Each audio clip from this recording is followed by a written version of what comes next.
Hey everyone, and welcome back to the Fanfiction podcast. I'm so excited to have you here. Today, we're diving into a brand new story, True Terrorism in the World of Heroes Part 2 by Hypnos. Before we jump in, don't forget to like, share, subscribe, and drop your thoughts in the comments below. I'd love to hear what you think.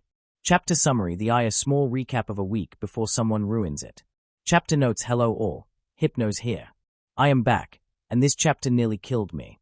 For real now. This chapter was kinda hard.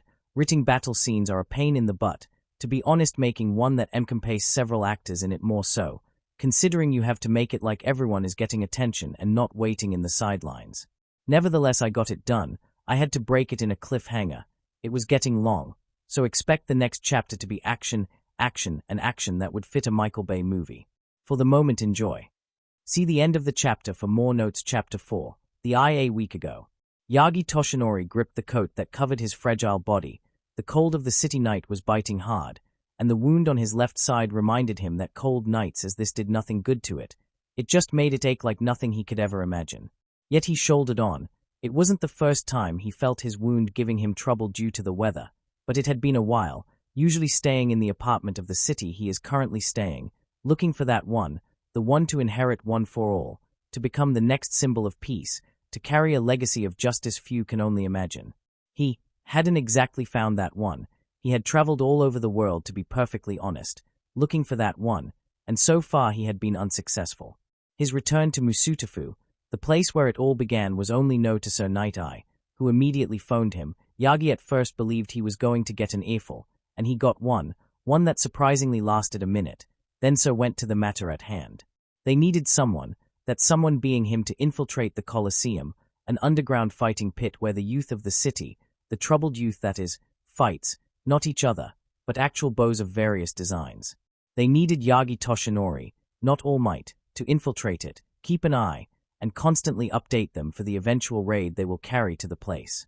All Might is too noticeable, Yagi Toshinori is not. He would blend with the crowd, so Night-Eye had told him in a call 3 days ago. And he had done that. He had went the moment he was able, which was right after he rented a small apartment, and started his mission.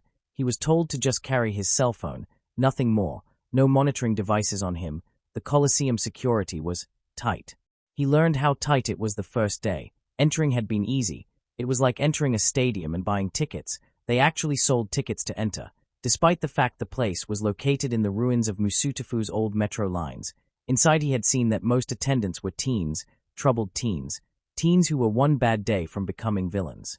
There he had seen a lot of things, from the defense lines, which varied from very thick metal doors he could knock out with a punch, from gun turrets, actual turrets, and 2 tall boxes that seemed to contain something within. It was something humanoid, he assumed, and he assumed well when he saw what the teens were willing to fight against. These bows, they were truly works of horror, and actually dangerous, each one capable of untold damage if not fought properly. He did notice the amount of gangs in the Colosseum, to the point he felt sick to the stomach, every kid there, wanting to earn easy money, easy fame, easy everything. Many assume that going hero it's the easy road. They assume wrong. It is a hard road, one that can kill you if you aren't careful. The first night had been rough. The exit of the Colosseum had been screened of all things. They had scanners of all sorts, scanning his body for anything that wasn't a cell phone, and if the cell phone was actually bugged. That day he understood how heavy their security was. One can enter easily, exiting was the hard part. The first report had been a pain, not because he was bad at paperwork or reporting, but because he didn't knew how. He didn't knew there was a protocol for these things, so his first report was rather informal. They forgave him about it, especially since he was adding more to what they already had. Now, 3 days later, he was back in the Colosseum, sitting on his lonesome, looking at the kids fight, willing himself not to jump and intervene, and probably ruin everything. The bows still perturbed him, especially when he learned that those things were in fact video game monsters. Someone had taken something out of fiction and made it real and functional. He doesn't want to know how you make a monster like the liquor functional. The brain, it's outside the skull and it has no skin or eyes. What kind of creature works in such a way? It should be in pain and begging for death, not trying to claw a kid's face off and impale said kid with a tongue that shoots like a spear, and it's long as one. During his scouting he spotted several kids. Night-Eye had pictures of them, mugshots. They had rap sheets. One of them was responsible of nearly crippling a student of Aldera, a student that was expelled after protecting a fellow student from being raped by shouting someone so hard that present MIC would be proud and slightly miffed. He also saw adult leading these kids, leading them astray, showing them vices and Yagi bit the urge to buff out and beat everyone in the Colosseum. Realistically he could. He hasn't transformed in the past 3 days. He had stayed in his skinny form. According to Night Eye, it would be a huge surprise to suddenly see All Might on the scene when there was no mention of him ever arriving, and he agreed. But the weight was killing him, metaphorically of course. Yet he had to remain calm and focused. He would have plenty of time to vent once the order it's given. Oh, then he will let loose some steam. For now he would observe and learn. These creatures would be used in the defense. He wanted to be ready for anything they might throw at them. Thrown at him, he knew that he was stronger than anything these things could ever hope to be. The Nemesis, as Night Eye had called them, could pose a problem. They seemed strong, agile, and also intelligent. Scarily so. But they would fold, even if he had to punch them to stains to the ground. He might hold a little against the average criminal, but that was because the average human would not be able to handle a punch like his. A bow, however, a creature as disgusting as this. Oh, they would taste his full power. He might be weak, but he is still the strongest, and definitely stronger than a Nemesis. 6 days ago, Mirio gazed at the book Izuku had handed Sir Night Eye several days ago. Well, one of the books. The other was being used for the case, the one detailing the story of Aldera, the very lurid story at that. Honestly, Mirio had found himself disgusted at the very contents. He knew the story of Aldera High was a torrid mess that made sewage water look pristine in comparison, but this put in contrast. But the book he was looking now, the Book of Villains as it was dubbed, made him realize something deep. He had been slacking in a particular area, one area that Izuku had honed to the point of becoming his very own sword. While both Mirio and Izuku were very able to realize what quirk is being used against them, Mirio depends more on his speed and quirk to quickly overwhelm his opponents with brutal blows to the gut and liver. But that puts him too close for a villain to counter if that doesn't work, or he doesn't realize what quirk the villain has, what it can do and how it activates. Izuku, on the other hand, he didn't need to be trained in that art, because he was already a master of it. He put it in the book itself. A villain way of dressing and equipment can tell you how their quirk works. Less clothes in a villain means 2 things. One, that their quirk requires skin exposure, so it can be an emitter-type quirk. Also, it means it is highly destructive and can be a collateral nightmare. More clothes means that the quirk affects the person in question and needs to regulate it, lest he or she falls victim of his or her own power. Specialized equipment means specialized weaknesses that can be exploited. Even their own behavior can be used against them. They become dependent of their equipment and telegraph their attacks. Specialized clothes, ones with themes, were sure marks to distinguish what kind of quirk they possess and how to counter it. It was an eye-opener. This they didn't teach in UA or any other academy. Maybe because it was something you had to learn in your 3 years, or maybe because heroes tended to be far better trained than the villains, who despite having powerful quirks tended to be overwhelmed by teamwork and a fist-force trauma to the face. That was one of the many edges heroes had against villains. One that seemingly the troupe had been trying to undermine. They had worked the long con, and the purpose was clear as day. 50 years ago, when the troupe first made their debut, by having the British Parliament butchered by one of their bows, they had been no more than a myth in the underworld. When the massacre occurred, they sent a manifesto all over the world. In it they stated that the world was a petri dish, and they were the scientists in this grand experiment, and they would experiment to their heart's content. No morals, no one would stop them. That was the basic gist of it, of what Mirio knows. The manifesto was over 100 pages long, denouncing everyone, heroes, villains, governments, other scientists, blaming them for the state of the world, the stagnation. The troupe swore that they would drag the world out of this needless era, kill all false idols, burn all governments, create a new world order, one where logic and science rules over, and they would do so on the blood of their enemies and children. Suffice to say that they became the first terrorist organization in the current Quirk era. Most, if not all terrorists organizations of the pre-Quirk era suffered casualties at the hands of their now empowered victims, all while they struggled to defend themselves against a tide that was long time coming. The troupe had become one of the main targets of Interpol, who had pretty much become an international hero cop force, pulling from every corner of the planet to hit any criminal organization that might become a problem.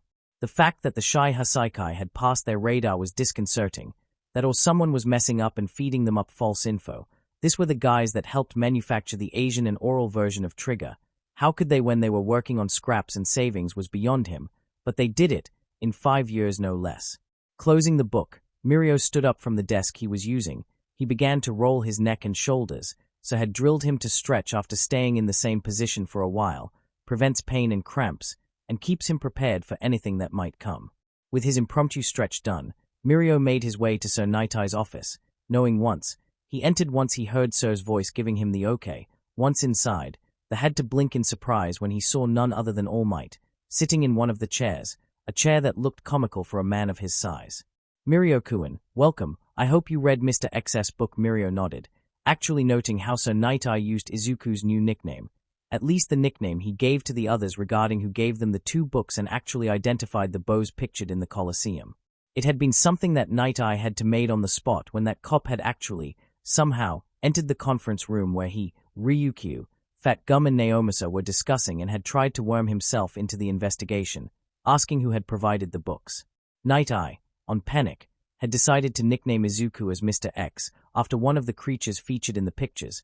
According to Izuku, the Nemesis and the Mr. X in the pictures were collectively known as tyrants, since those particular tyrants, unlike the Nemesis, were made to infiltrate and actually look human-like, human enough to pass unaware in a crowd and not spare a second glance, if you ignore the fact they are over 7 feet tall. Nicknaming Izuku Mr. X was also to protect him as well. This guy, Jirara Honda, the cop that had screwed an operation so vital against human traffickers that a cop was willing to kill him and several pro-heroes were willing to look the other way because of his fuck-up. Over 50 kids were lost to them and no one was captured. It was a disaster. The media attacked heroes for months. The police lost a lot of faith of the public by that alone. The only reason Honda wasn't fired was because his dad is the mayor of the city and had actually threatened both the heroes stationed in the city and the police force. Jirara was still in the force, but no one wanted to work with him and ensured to keep him away of anything that he might fuck again, like this. After that it became the norm to call him Mr. X, a security measure that Nightie had hoped they wouldn't use. Hell, he had planned to keep Izuku away of the investigation altogether, only calling him when testimony of his days in Aldera. The staff treatment of him would be the final nail in the coffin of Aldera high staff, and perhaps finally replace them with more competent members. Alas, it wasn't meant to be, and had to put him under the alias Mr. X, and as an informant. Yes, Sir Nightie, I have. It is rather perturbing, Mirio confessed, taking a seat near All Might. I know, but it is not the reason you are here now. We are here to talk about your participation in the raid we are planning, and your role in it 5 days ago. Boom. Kaichisaki, or as he liked to be called, Overhaul, was glad for the mask on his face, for it covered his nose from the smoke, soot and the horrible smell of burned flesh, carbonized bones, and what he assumed were the chemicals used for the bombs. Yes, bombs that somehow were placed inside his base, under his nose, and the nose of his underlings. Bombs that were placed on the cells where he kept Eri, an Eri that was now fucking gone. I'm going to kill someone. Overhaul blinked, looked to his right side, and spotted at one of his underlings. They called him Warden, for he was that, a warden. After Eri's last escape, one of his underlings, one that was tired of her constant escape attempts and that caused collateral damage as a result, approached him, when he was at his worst, and laid to him a very complex contention plan for Eri, keeping her as a prisoner. It had been quite a successful plan. If Overhaul was being honest, the 3 last attempts of Eri to escape had ended even before she left the hall. Then this happened. The plan was surprisingly simple and yet complicated. Eri was constantly being moved to the labs at least twice a week, so every day, when she was required to do her necessities, while she was in the bathroom, the room or cell was thoroughly searched, or while she was moved to another room or cell. This ensured that every day they would keep staking the room she was before, looking for any artifacts she may have stowed to escape again. All the while it prevented to formulate an effective escape plan. Simple but at the same time difficult, as it required that 5 guys to search the cell for any kind of object she might use in her escape. Her sessions in the labs lasted 2 hours. They had that exact amount of time to ensure the cellar room was searched and ensure that when she eventually ends up in that room again after the rotation, she can't find whatever item she may have stowed. This could only be done with a single prisoner. Multiple would be a logistical nightmare. I'm going to wrap my hands in the intestines of whoever did this and make him eat them. The warden screamed like an animal. He was mad, and honestly Overhaul was too, but right now he let the man rage and rage for him by proxy, because honestly this was bullshit, and if he raged he would end up killing people and they need the manpower, and also save energy for the one who fucked up this. It was half an hour later that the warden stood in front of him, in his office, looking miffed as hell, but more calm than he was before, which was saying something. Overhaul was also prone to violent outburst when things didn't come his way, but Warden took it to a new level.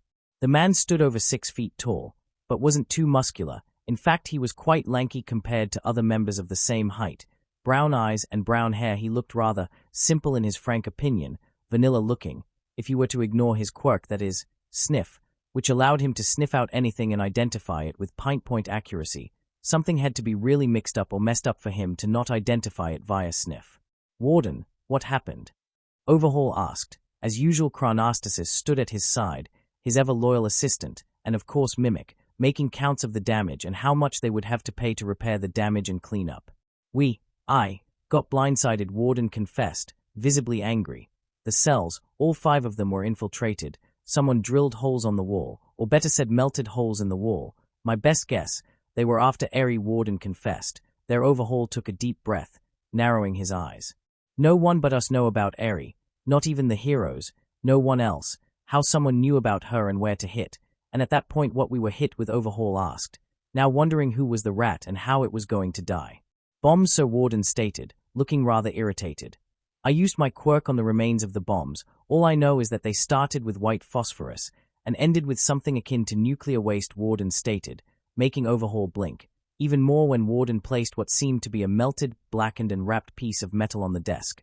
"This is all I could find of the bombs. All 4 caused massive damage. This last one didn't detonated properly, so I found it in a pristine state," he added with clenched teeth.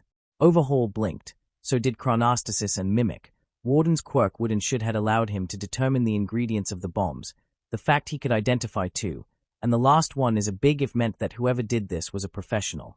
"My best guess, they waited until Eri was in one of the cells, melted the holes in the walls. At the same time, looking for her, once found they took her from us and placed the bombs to cover their escape," Warden stated. "Any leads? Did you found the exit holes and where they lead?" Overhaul asked. "I did, sir, which leads me to believe we are dealing with a very dangerous organization. They had military-grade materials. If the white phosphorus is of any indication, tactically it was a smooth operation. What I cannot, for the life of me, figure is how they escaped. The tunnel leads to nowhere," Warden stated. Their Overhaul heard Mimic huff. "Use your mind.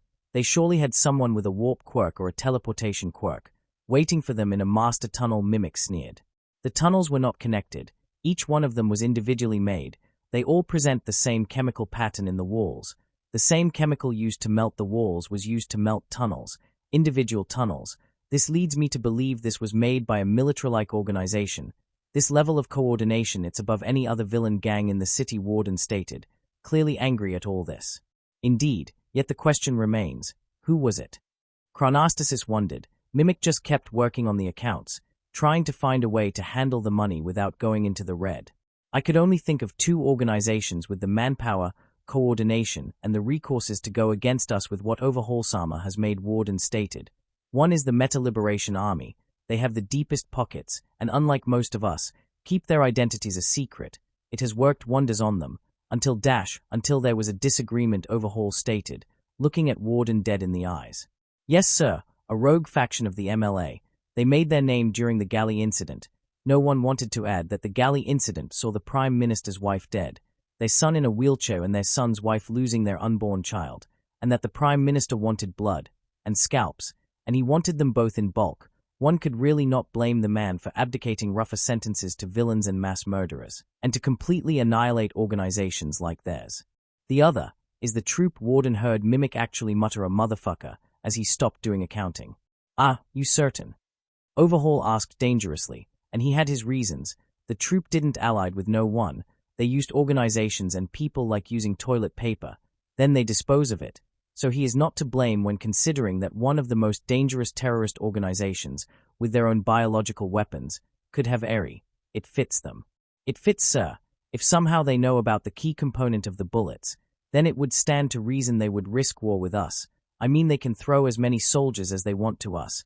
We don't have that luxury. Warden stated the grim truth of their state to their leader, who is well aware of this fact. Any way to find her? Overhaul asked, seeing Warden shake his head. Not without tipping our motives. We are underhanded now.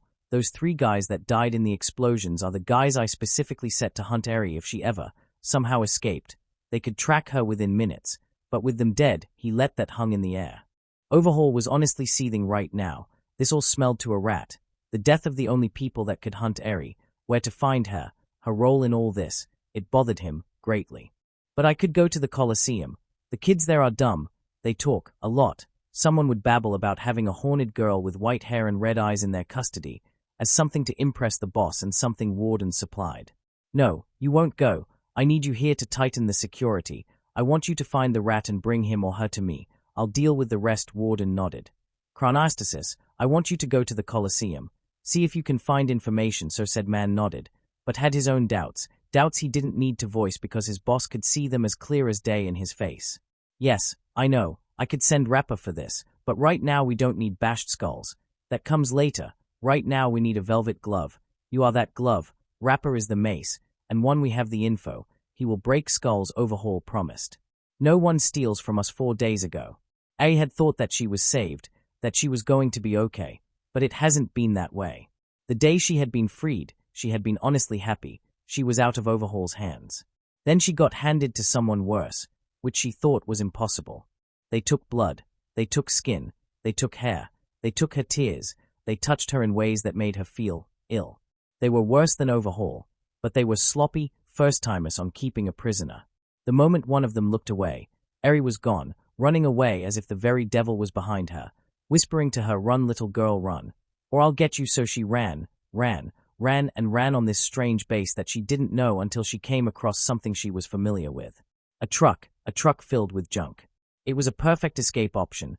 These guys didn't know where she was now, or what she was capable of. With a small sigh of relief, she went to the truck and found what she wanted, a sofa, an upturned sofa with a broken bottom.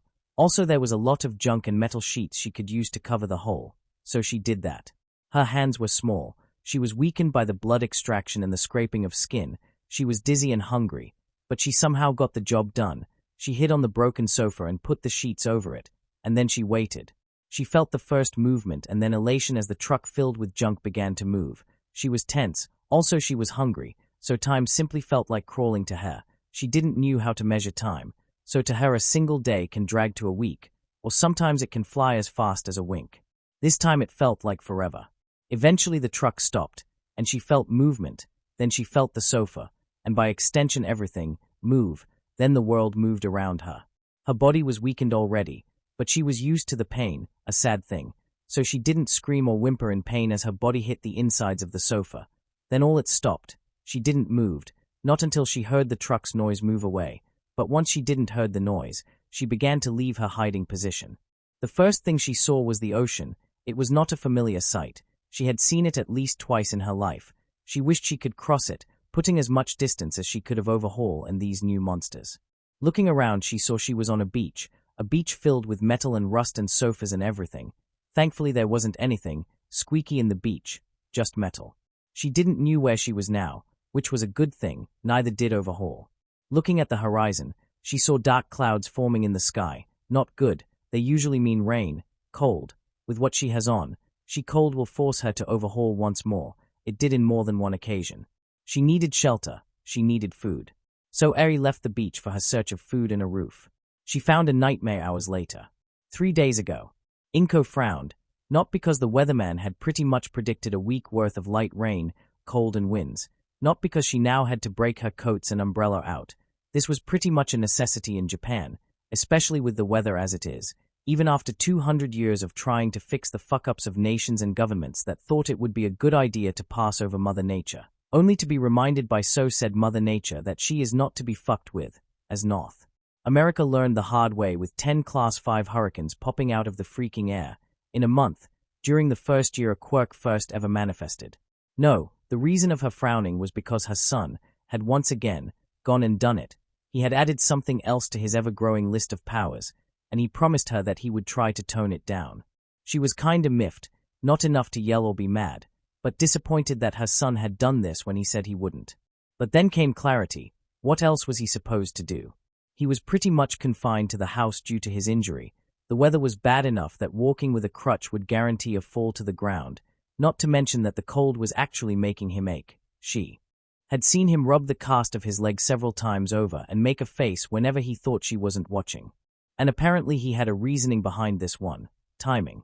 According to his son, he had this game basically completed, but he thinks his quirk might be a little arbitral with its activation method, since this game had no visible difficulty modifier, at least to make the overall game harder, unless you want to play blindfolded. His quirk seemed to demand him the 100 completion. As a result, he had to tackle the last obstacle he had in-game. He called it the Shattered Throne, and he had to do it solo, and with the armor that belonged to that particular spot, while, whatever Ascendant is, and without dying. He did it, in an hour, so he took his sweet time because of the last challenge, not dying. The end result. He burned the controller, and part of the carpet, and freaked her the hell out. To be fair, when your son comes out of the room, enveloped in flames that seem to not burn him, but give the impression that they do, you would too. Then came the scolding, and his defense as well. She did saw this coming. He had nothing to do but study and play video games, and actually lift the weights she had in her room, a memento of times past. That was literally all he could do right now. He could not train with all he had due to his leg. The doctors had been clear with that. The skin grafts would take time to become part of Izuku's own skin. The muscles, while rebuild, would take time as well. The bones were the actual issue. With 14 fractures, the operation to put them all in place, while successful, was also delicate, and so the recovery time, all 14 fractures had to mend. He couldn't realistically support his weight on his right leg due to this. He had to keep it from touching the ground to support weight. Reason he had to remain either seated or laying down, or if he moved, used a crutch. Honestly, she should had seen this coming. He had said that this had to happen. He had to complete it now, or he would have to wait 3 more weeks. Due to the rotation of the curse as it was known in-game, he had already put it past for 2 days due to the amount of homework he had, which he completed. She also knew what he was doing when he wasn't actually on bed or seated, playing and writing. She had seen him play other games, playing actually slowly, taking his time, and when he wasn't doing that, he was on his notebook, working on whatever there it lay. She trusted him. She knew that this all stemmed from the fact he had 10 years of catch-up to do. His quirk potential was great, perhaps greater than anyone's, to actually cherry-pick power. She knew half of the world would wish for something like Izuku's power. With a sigh, Inko focused again on her son, that now was floating. Wait, what? Inko blinked once, then again, looked down, and saw that her son was in fact floating off the ground, with electricity coming out of his feet. The possible reason he was defying gravity, that and the fact he was now covered in lighting, small bolts of lightning dancing around him as a bluish aura covered him.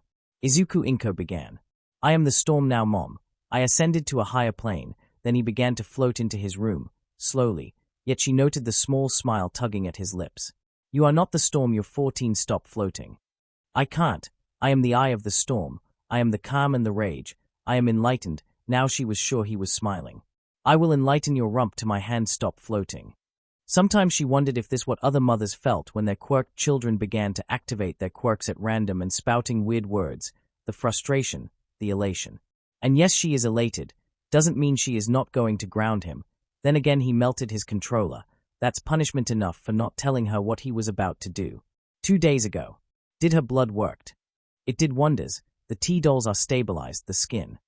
Again, wonders. We were able to clone it in great numbers. We send a box to America. Yet we are still away of our original goal. Not far enough, sir. Oh. About a week or so, one of our aides in a hospital came across an interesting blood sample. It is highly adaptable. Remember that creature we took from that failure of a doctor? Yes, it reminds me of a liquor, but incomplete. Yes, it also had a quirk, or multiple. We tried to add them to our T-dolls. It didn't work, I know. Why bring it up then? The blood sample our aide took from the hospital, it has incredibly adaptability, far above our experiments ever reached. We use one of our beta dolls, alongside the new samples. And it worked, sir. It had power beyond our expectations. Not even M98 matches what we made with this one. It had a quirk. I see. How successful are we talking about? Superior reflexes, strength and durability than expected. We added that creature's blood with some chemicals of our own and enhanced it even more. Of course we are not deploying something of this value. We are going to run more tests, then dismantle beta and use the parts for something better. And the source of the new blood sample. I hope you have a name. I do. Even a dossier. Izuku Midoriya, highly unremarkable, clean sheet.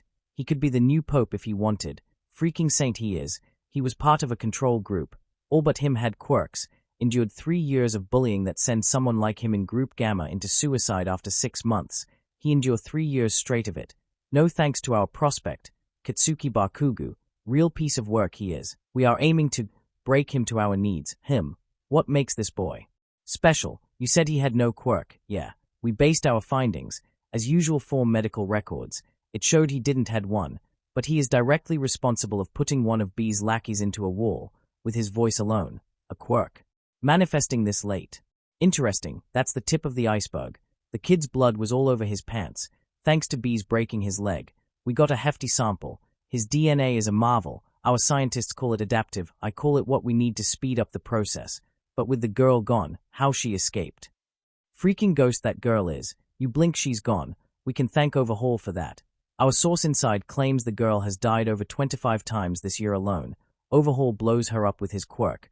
They grab all the blood and organs they can of the mess.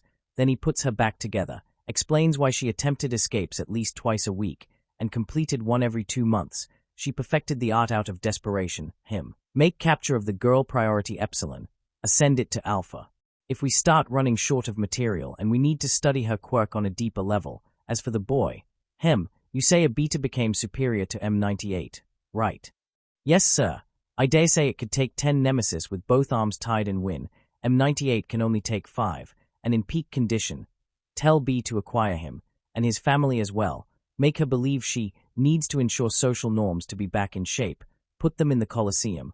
Have M98 there. Want to see if M98 can win against the source of Beta's augments. Yes, if Delta loses, we gain combat data, and if M98 wins, we gain a corpse for our scientists to poke at and clone to their merriment. Consider the message send. You know what, let's make it even more interesting. Send the GOLEMs, send the Undertakers, send the C6s, allow B free reign on how to acquire the Midoriyas, but it has to be done in 2 days. You want to ascend her. She is young and brash.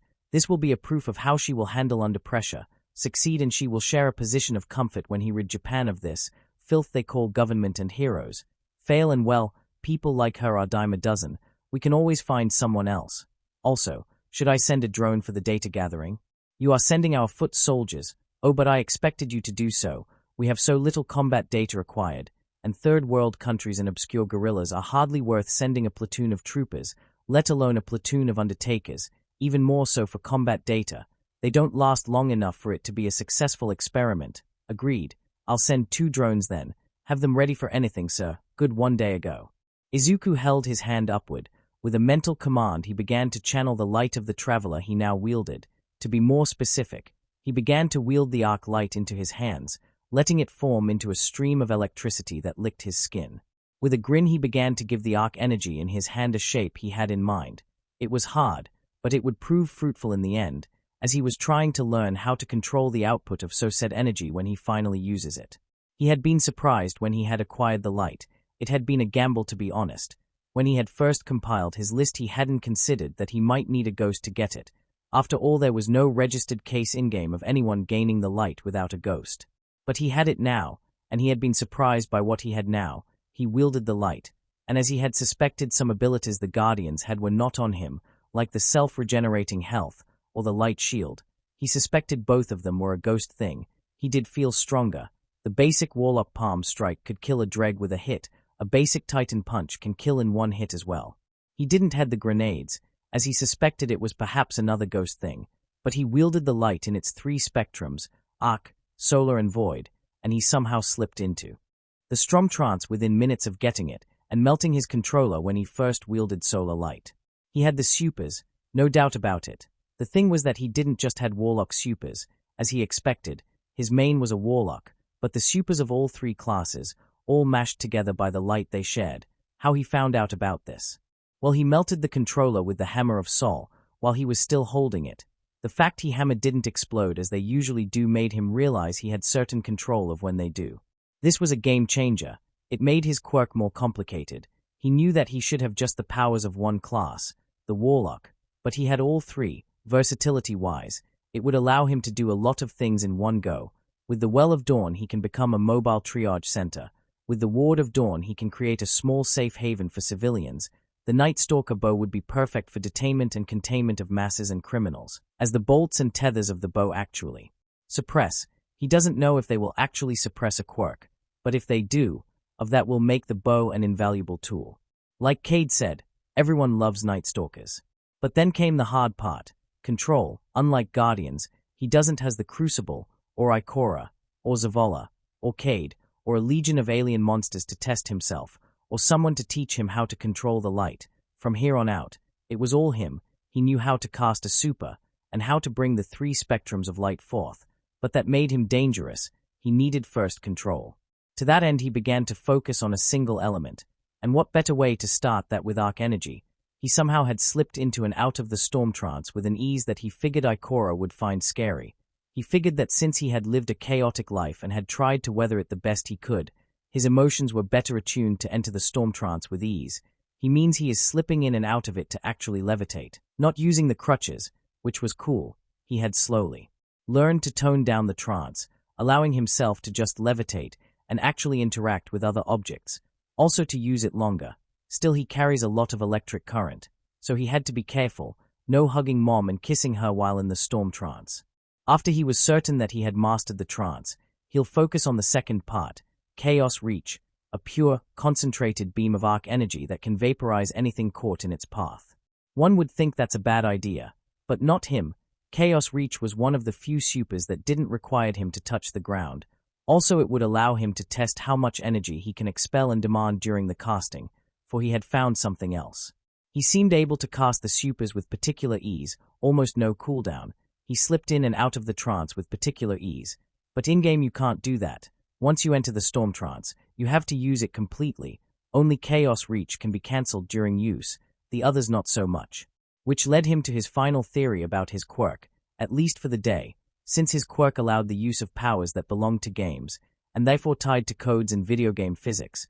Now that we're in the real world, they were not tied to that code, to that logic. Supers were no longer tied to a bar and could be used until they were full. Like his shouts, they were, in a word, unbound. It scared him, this kind of power. He needed to learn to control it. With a sigh, he summoned his spectral arms, all 6 arms suddenly going forth and cupping at the air, all while Izuku held his hand with arc light and let it dissipate. Then let it out into the spectral arms, each limb cracking with arc energy. Then each first cracked against one another. A small thunderclap, localized on the room, made Izuku slightly flinch, but it didn't bother him. It was a happy accident that allowed him to discover that particular features of his quirks. He could mix his powers with one another. He found out about this when he used his elemental fury shout, while he had his spectral arms out, just to see what would happen. He expected them to cancel one another. He didn't expect it to see the arms enveloped in small gush of wind. And actually, after throwing some jabs, so said jabs to be faster than they usually were. Dismissing the arms, he focused again in his hand, letting arc energy again flow to the palm of his hand. With a deep breath, he began to form the shape of what he wanted in arc energy, a circle, an actual circle. It would be simple to just make a ball of pure arc energy, but he wasn't aiming for that. He was aiming for control. What better way to do that than to make a circle, an actual circle out of arc energy? He honestly didn't want to end up like the Kappa. Now there was a story that would make it to video games because of its absurdity. A man with the power to take quirks form others, a mastermind of the underworld that actually ruled Japan. Even if they were public elected individuals on seats of power, the Kappa ruled Japan from the shadows with an iron fist. Of course, heroes of that time knew of the man. Many died trying to fight him up front. But his power didn't only stem from his many quirks, but from the empire that he controlled. So they decided to attack that instead, take the legs of his empire, dummy companies, drug manufacturers, laundry schemes, human trafficking, that one had earned him international notoriety. The Russians called him Baba Yaga. An entire platoon of soldiers with exceptional quirks had been lost. They were found a month later, lost, weakened, without their quirks near Hokkaido. South Africa had suffered an incredible loss of people thanks to him, who they called Tokolosh, the amount of children that became quirkless thanks to him, even when South Africa became a superpower thanks to the emergence of quirks, was staggering. In Latin-speaking countries, they knew him as the El Hombre del Saco or the Sack Man, for very good reasons. Of all the countries that had a story about him, Latin America was hit the worst by him. In 10 years, dozens of children were lost, never to be seen again, kidnapped. Unlike the rest, they were never found. Many doubted it had been him, but rather human traffickers using his shadow to conduct their business. But the fact remained, unlike children taken by those men, they sometimes escaped. The ones taken by the Sack Man never did. They were just an example of the man, a man that disappeared into anonymity at least 100 years ago. Many assumed that age had gotten him, escaped the authorities, but not the pass of time. But from time to time someone would surface, without a quirk when he had one before, and the shadow of the Kappa would appear once more on a country that got an ill reputation thanks to his exploits. Yes, Japan may be known as the current home of heroics, with some of the rarest quirks known, and some of the most powerful heroes in the world, but the shadow of the Kappa still shrouded them, still stunned them. He didn't want to then like the Kappa, hungry for power. Realistically, he knew that a hero should be powerful, and that he had zero chances to become the Kappa, as he didn't take quirks. He takes video game superpowers. He hurts no one, maybe his thumbs a little, his nerves. Playing games in their hardest setting can be a test of patience, but the lingering fear of becoming the Kappa was there. It was there the moment he acquired Blade Mode. Even before his mother mentioned it, the old saying kept popping on his mind every time he used his powers. Absolute power corrupts absolutely, and he felt the fear that it might do that to him. But it had been a struggle. Either by chance or choice he ends up adding something else. The Thuum, by chance; Blade Mode, by choice; Siren Powers, by accident; the Light, by choice and fear. He didn't like how things were now, so Nightie's visit had served to made him realize that Aldera, and by extension, anyone associated with them, would be targeting him and his family. It was paranoia built out of facts that he could see. The case was already with TV coverage. The internet, at least locally, could not stop talking about the Aldera case, as it was referred to. There were two clear sides, the ones that wanted the school finally brought to Neil an answer for all it had done, the other who wanted it to succeed, despite its history and the blood it has shed. Freaking social warriors, reacting to anything and believing they are right, without knowing the full story, typical of them, pretty much corrupted the term social justice warrior beyond repair. Sigh. Las Izuku shouted, letting the power of the shout wash over him and allow him sight of auras around him, more precisely, people. Again, he grew paranoid, using the aura whisper shout periodically to check his surroundings. Seeing no one, as usual, only the auras of his neighbors, Izuku closed his eyes, letting the power wash away. Aura whisper would not cancel on command. It was something that all shouts had, a weakness in the very time they work. He can stack them up, ensure that they continue on a target. But he had to be careful, don't want to end up killing someone because he thought using Drain Vitality and staking it up was a good idea. Looking at his hand, he saw he had made a circle, or what could pass as one. It looked more like something drawn by a 1-year-old baby. It was connected from end to end, and crackled with arc energy. But he needed to train more, perfect his control. Maybe he was doing too advanced exercises, using just one hand. He brought both hands close enough, and let arc energy dance one another. This time he was able to form a passable circle out of arc energy. As he watched this, he resolved to train as hard as he could. The light was by far the most powerful and destructive power he had now. The arc energy in his hands can disintegrate someone, not electrocute, disintegrate. If he wanted to help people, he had to tame his powers, lest he hurts someone with them. He was still on the fence of adding more powers, mostly because of his fear of becoming the Kappa. Thanks to the burning of his only controller, he pretty much couldn't do anything to gain more. He had the money, but not the means to get one. He could order online. But then there was his mom. She just knew stuff, so better not push it. Besides, he was advanced enough in several games that he could catch up with them in the time he recovers from his fracture and can actually walk and go to a store and buy another. He could float, but that might count as illegal usage of a quirk without license, and he really doesn't want to explain that what he is using is in fact a paracasual force that he got from a video game. There is quirk crazy, and there is downright ridiculous. The day it happened, morning. The rain pitted the roofs of many houses in Musutafu. The bad weather hasn't exactly abated in the past days. It hasn't gotten worse either, just a steady amount of rain that fell on the city. Many blamed it on a quirk, which, considering the days they live in, might not be that far off the truth. Izuku wanted to use Clear Sky's shout to stop the rain. If at least for some hours, the cold was making his leg hurt like hell, it is killing him. He couldn't, as his mom had pretty much said no. No, you're not going to shout at the sky like a lunatic to see if you can actually disperse the rain. You might mess the weather pattern, had been her argument.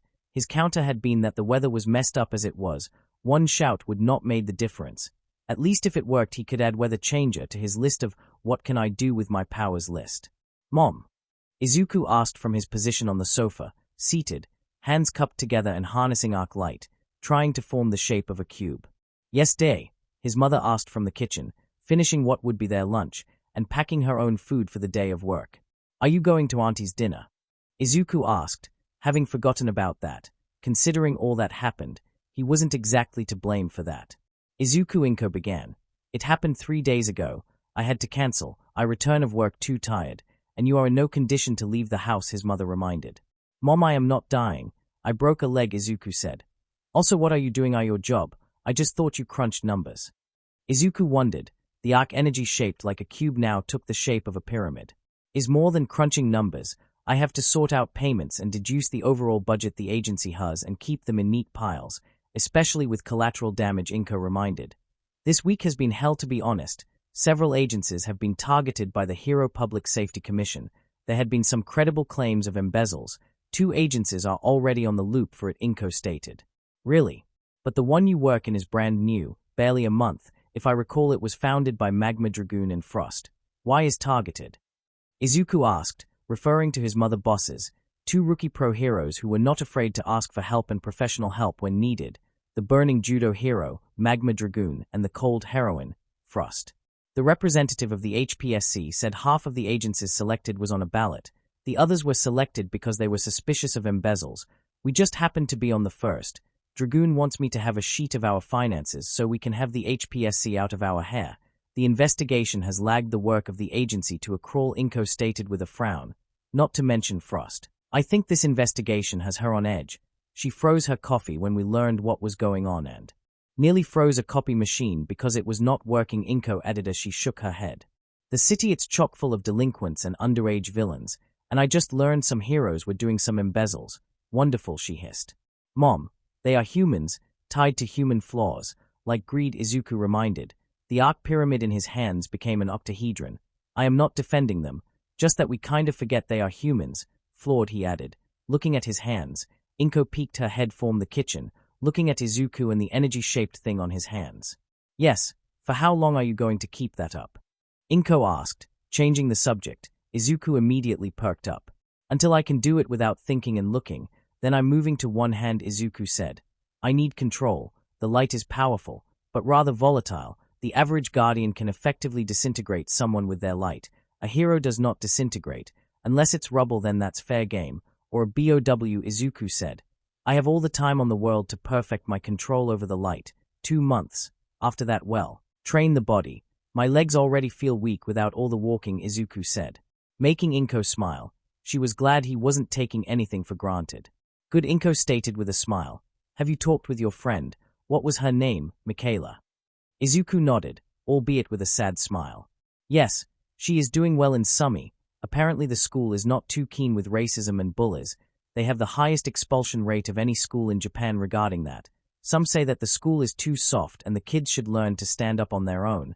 But when the kids have the potential of becoming walking nukes, well, they can't put the excuse of we are tough so they can be tough, because it can end bad for someone, Izuku whispered, making Inko roll her eyes.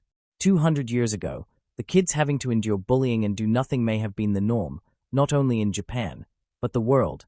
But after an incident in Florida, the blindfold was off, the ear muffins were roughly yanked, and those who tried to justify bullying creates character had to face a horrible truth once quirks were introduced to the world.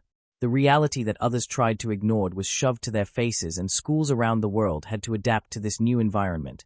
Europe was a leader in these kind of actions. America, as in South, Center, and North America, had to follow, especially North America after the NRA fell due to quirks replacing them and allowing several reforms to be finally placed, that and 3 quirk-related attacks in schools. Japan, sadly, had not moved too well, technologically wise. They were leaders, socially things were not that well. Gaijins were still a demeaning term. Even after 200 years, Japan as a society was still hyper-competitive, Failure could lead to tragedy if you weren't careful. Last but not least, bullying. You had to endure it. It creates character. It is still endorsed in many schools. Many parents still believe that bullying does build character. She is no kind of mother to wrap her son in bubble wrap. She knows the world can be cruel, and she had taught him how to roll with the punches the best way possible. But sometimes the world is just pushing it, and sometimes she just wishes she could punch the world back, and stomp its head, and kick it in the balls, and stomp the balls, and fingers, and cave its teeth in. "Oh, I'm glad. I was afraid she might," Inko began. "Get a complex or something. An assault is not something you can walk out unscathed," she added. "I know. I still have dreams. Michaela does too," Izuku said with a frown. One Inko mimicked. She knew that his dreams were more akin to nightmares, waking up at the middle of the night, mid-shout and making the apartment shake by the force of his voice. Alone, eyes darting around and sweating, ready to fight whatever monster that lurks his nightmares. Monsters she knew had names, and were, unlike the monsters from video games, very real, and far worse than a mutant using a rocket launcher as a club. One could not really be prepared for the evils of men. "Oh dear," Inko crooned. "I know I can't relate, but I know that, as long as she has you as her friend, she will be fine. Besides, she is a strong girl. She'll overcome it," Inko said with a small smile. "I know she will, but the question is how much time will pass before she can." Izuku wondered. The mind is a fragile thing. You can't heal the mind like healing a wound. It doesn't take days, nor months, but years. I worry for her. I do today. But we have to dash tap. Izuku actually perked up. So did Inko. Something had tapped a window. "Mom, did you heard a tap?" Izuku asked. Inko again poked her head out of the kitchen. "I did dear." Sounded too hard to be a bird. Both Midoriyas actually winced when something began to scrape one of the windows, like someone dragging a knife on the glass. "Mom, that came of your room." Izuku actually stood up on his good leg, then began to float using arc light, his hands dancing with the same energy. "LAAS." Izuku intoned, and his eyes widened when he saw the aura of what was making the noise. Or rather the number of auras, currently outside, hanging from the wall. Turning around, Izuku was ready to call his mother to leave when Aura Whisper revealed what lay on the entrance of their home. MOM hide. Boom.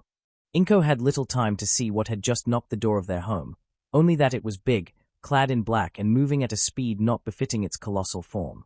But Izuku recognized what had just charged their home entrance, and in panic rose his arms, and without hesitation let loose a bolt of pure arc light, the bolt traveling at a speed befitting lighting and hitting like a truck. Boom. The nemesis was instantly toppled by the sheer impact and electrical discharge, but momentum kept it forward. Izuku moved at the side, avoiding the 7 and some foot tall monster crash.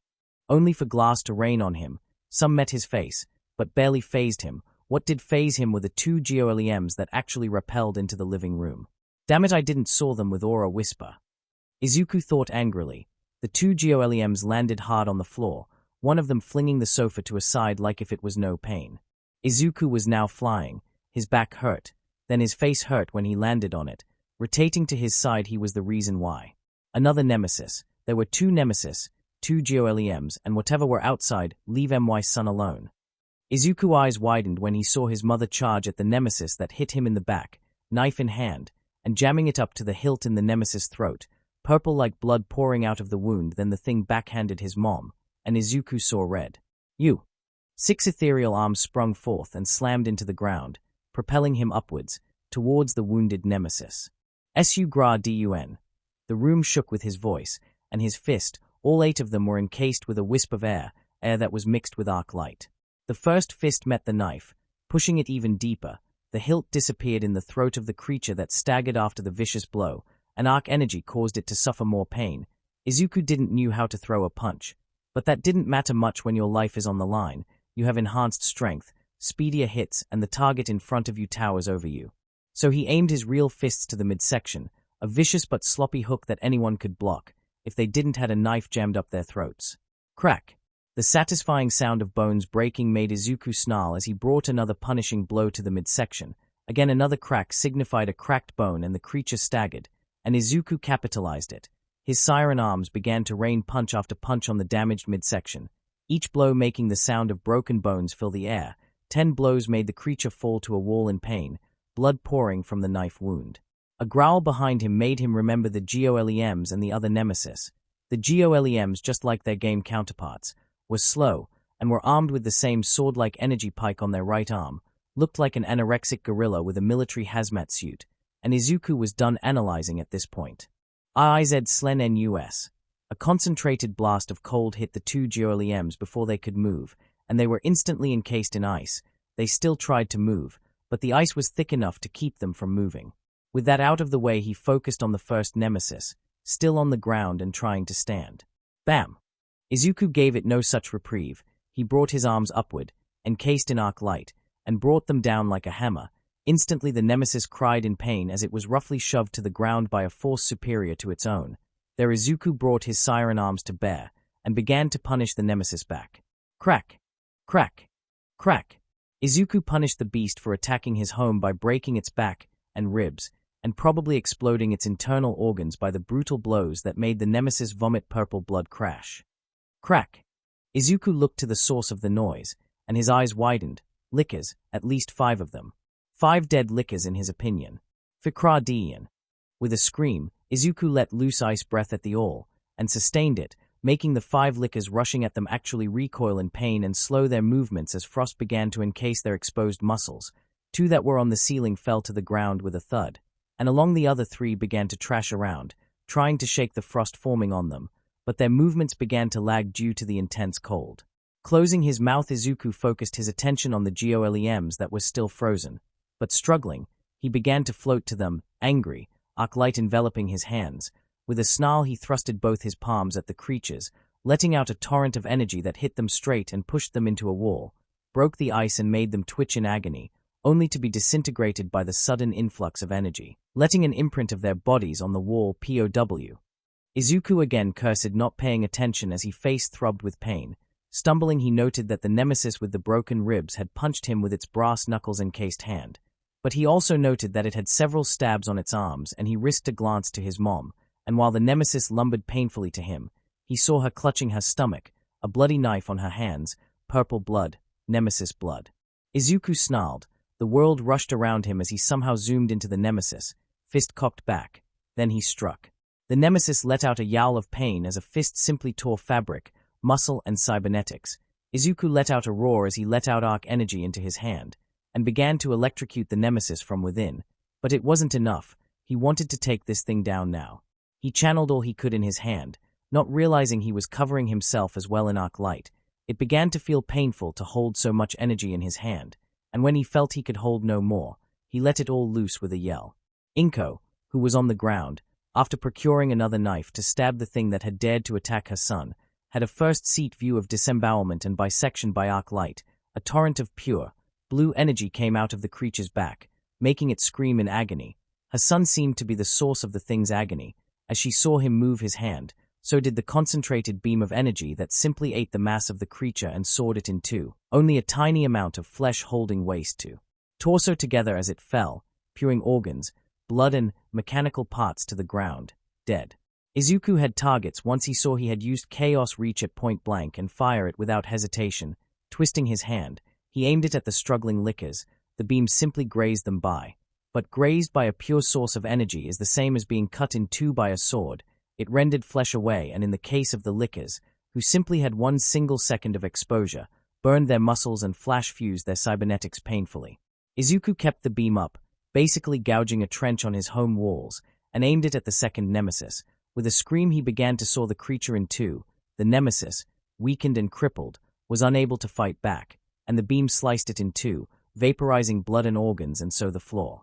Izuku killed off the Chaos Reach, activating his siren arms, and focused his attention on the wounded, but alive lickers, all struggling to get up and fight. But when half of their everything was either on fire, flash vaporized, or frozen, they looked more like trying to beg for mercy than fight back. Izuku spared them no mercy. In front of the first licker, he had his 6 arms rise up, then he brought them down on the licker's head. Crack! The sound of bone and flesh giving into a superior force made the other lickers try to reach the source of the noise. Izuku had none of that, and repeated it with the other 4. Crack! Crack! Crack! Crack! Then there was silence on the apartment, only the deep breaths of Izuku and Inko, and the sound of flesh still sizzling after such an exposure. Pant, Mom, Pant, are you okay? Izuku asked, rubbing his face where the nemesis had hit him. Yes, Inko replied. She had to tame her instincts, which were telling her go hug the hell out of her son, and instead went for the phone, or her cell phone, whichever was closer, and call the police. They were just attacked and needed professional help, medical too. With a small smile, Izuku began to approach his mom, but before he could even reach her, he saw her actually recoil several times, reaching for her back, and then exposing to Izuku several darts on her back, filled with what seemed to be red liquid in them. No, he never was able to finish even the first word of power before several darts met his neck and arms, and his vision became blurry, muscles simply giving out as he tried to stand up and reach his mother, who was now on the ground, unconscious. Izuku followed her not soon after. Jesus Christ, he fucked them all up. His mother picked up a fight with a nemesis, with a knife, and this surprises you. Enough. Pick them up, now. Okay, both boys were afraid of Izuku. They knew him from school, but never in a million years they would think they would be afraid of the once quirkless kid. But they were far more afraid of Bee and any retaliation she might think of. Stowing the airguns and moving inside the home, each one picked a Midoriya up. They had minor strength enhancement quirks, at least with the strength of 3 men each, so they had no problems of hoisting the 2 up and moving away. Queen Bee, on her part, looked at the destruction on the living room, 2 dead nemesis, 2 disintegrated pawn GOLEMs, and 5 butchered lickers. It could have been worse, but the idea had been to wear Izuku down, to beat him and his mom, bleed them a little, then knock them down and move them away. Not this. With a sneer, Bee moved away. There was no time for cleanup. She could faintly hear the neighbors actually making calls to the cops. They didn't knew what had happened, only called the cops due to noise, and honestly there was no way to clean up what Izuku had done. So they left with their cargo, no one the wiser. A van was waiting for them in the parking lot. The 2 Midoriyas were tossed roughly into it, and once they were inside, they were gone, none the wiser. No one would be looking for them, no one would be hearing from them, only their obituaries. How wrong she was. 2 hours later. Sir Night Eye surveyed the scene before them. It had been a fast deployment, fast in the relative term. The first responders, a pair of patrollers that had been called due to civil disturbance, had found the scene before them and had called for specialized reinforcements, heroic reinforcements. The fact Bubble Girl had been among those called to be reinforcements was just a casualty, in all honesty, but luck does play a factor in heroics. Just as Bubble Girl had told him, 2 tyrant types, nemesis, bisected by the waist by what seemed to be a powerful current. One had a knife still jammed up its throat and multiple lacerations in its arm. The other had a broken spine and ribs by what they could see, which was a lot considering its organs were on a puddle where it lay dead. 2 pawn-class GOLEMs, part of the troop frontal troops. Up until a week ago they had no name until Izuku gave them one. What was left of them? Just a grease mark of their forms in a wall and one of their laser-like pikes. And of course, 5 dead lickers, their skulls simply crushed to a mush, although Bubble Girl failed to mention the fact they looked like if they had been hit by a glancing blow of whatever it was used to cut the nemesis in 2. Oh, and the fact the hole where they died felt cold, unnaturally cold.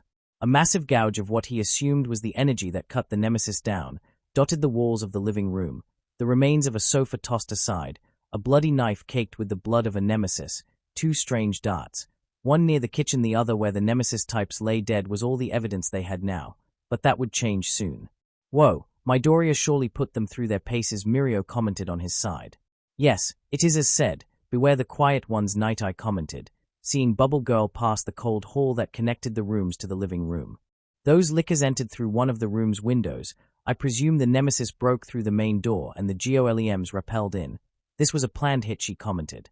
Indeed, a Pyrrhic victory. They got their targets, but the loss of assets, especially something so sophisticated as the GOLEMs and the nemesis, is not to be taken lightly, Night Eye stated. Inko Midoriya's cell phone is still present, and security cameras in the building and the streets do confirm our theory, kidnapping, Night Eye added, turning to one of the cops on the scene. Do we have a positive ID of the suspects? Partly. We identified the girl, Yuki Takanawa, alias Queen Bee, the cop stated, making Night Eye frown, of course. The others are partial. We don't know their identities, but we can assume they work for her, maybe part of her gang, the cop added. There, so Night Eye looked at Mirio, who nodded. They already had a plan in motion. They just needed the okay of the chief of police. Do the cameras were able to follow the van? It is identified properly, he asked once more. Completely, but we have an issue. Several of our cameras were compromised, the cop stated. making Night-Eye and Mirio glance at one another. Compromised. Night-Eye wondered.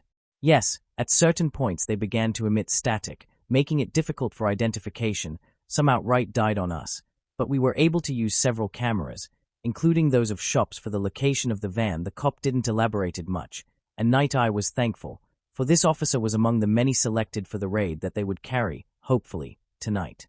Good, I am aware that we have elements posed in the area. The cop nodded. They reported on this. Yes, they were told not to intervene, lest we tip them off.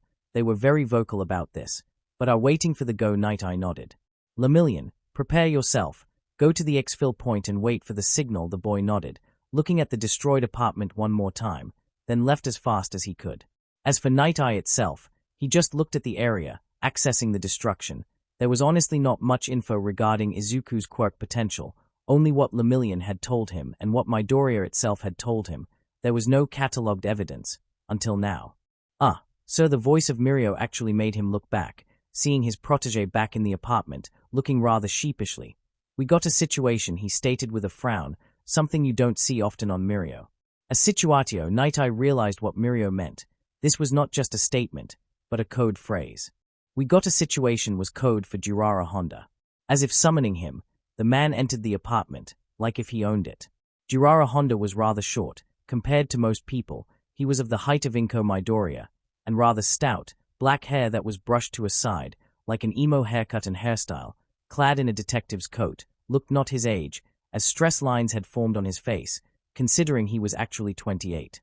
Also he was quirkless, which would explain why he glared with his brown eyes at everyone, that and he was an entitled twat, perks of being the mayor's son.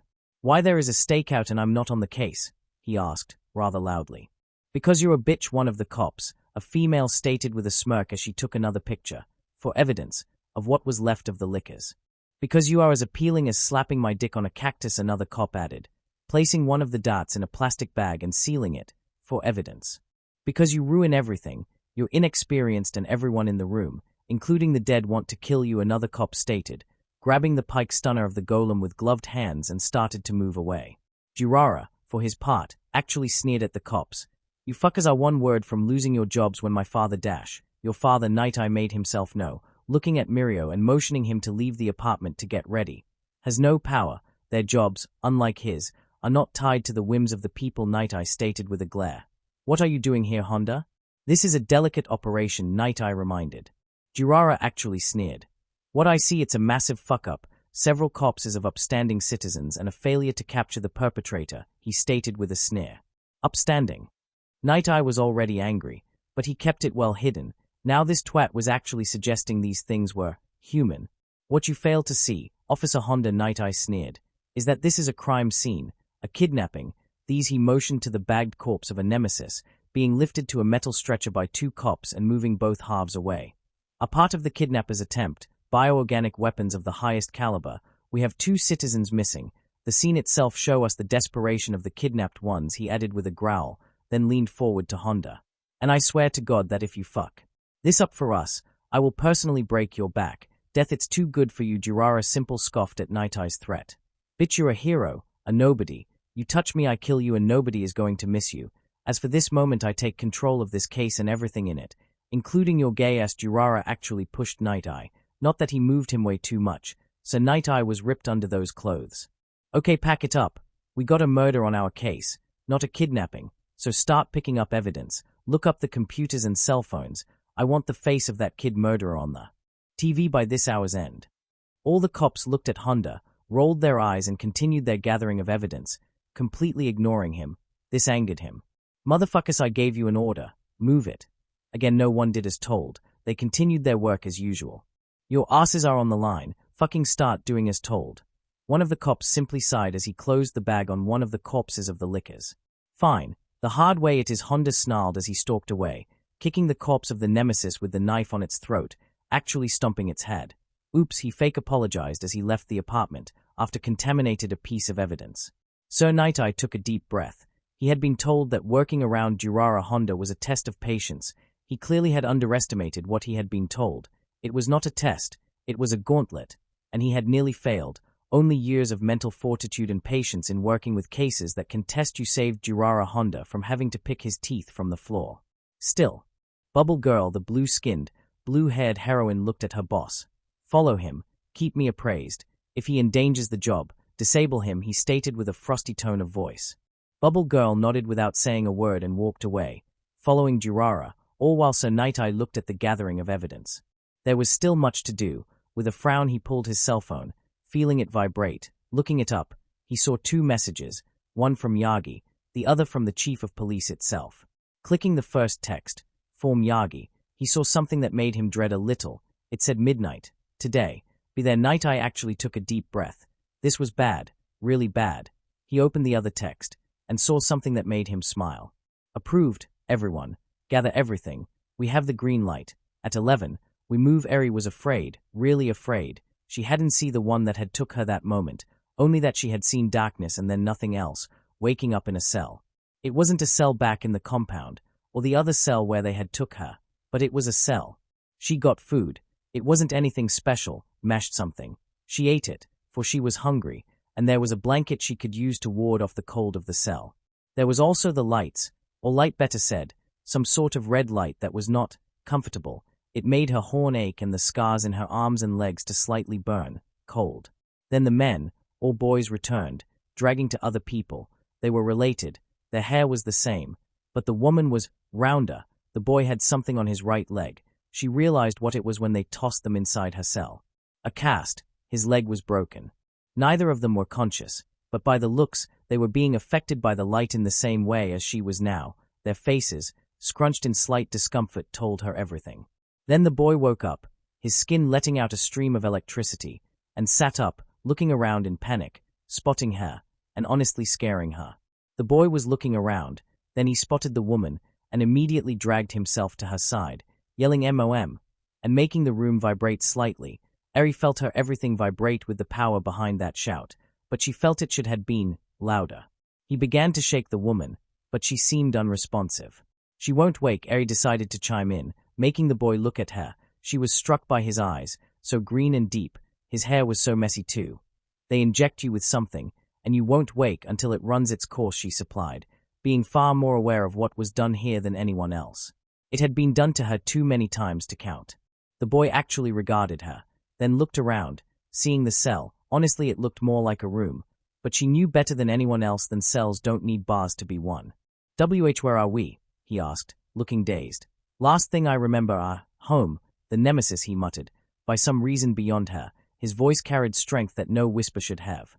"I don't know," Eri replied, looking around. "I escaped somewhere else before. Then I got taken by someone else." Again the moment she said that and blinked, the boy was in front of her, looking at her with something she failed to recognize immediately. Concern. "Are you okay? Were you hurt?" he asked, actually taking one of her hands and looking it over. She felt warm, actually warm. She shook her head. "No, but they took me of the bird people, Kai. But they did the same things Kai did to me. They touched me." Somewhere Eri actually blinked when her hair seemed to frazzle with life. Then she realized that lighting was dancing on her skin, and that the boy was the source and OHMYGODWHSNGOY. The boy seemed to realize this as he calmed down. The lighting ceased in both of them. "I'm sorry," he apologized. "It just, things like that, makes me angry." Eri blinked. Did his voice got deeper? My name's Izuku." Now the boy had a name she could refer to. "My mom," he turned, looking at the still-downed woman. "Her name's Inko. What's yours?" Izuku asked her. Eri on her part blinked. In the span of 2 minutes, this boy had gotten angry at her situation. Did he worry about her health? Was he for real? He wasn't a figment of her imagination. "Eri," she said. He did something with his lips. They curved upwards. What kind of sorcery was that? "Eri, what a pretty name," Izuku stated as he patted her head and ruffled slightly her hair. Eri blinked. Once, twice, thrice. Then something broke in her. Izuku had a small panic attack when she lunged at him, and then he panicked for real when she began to cry on his chest.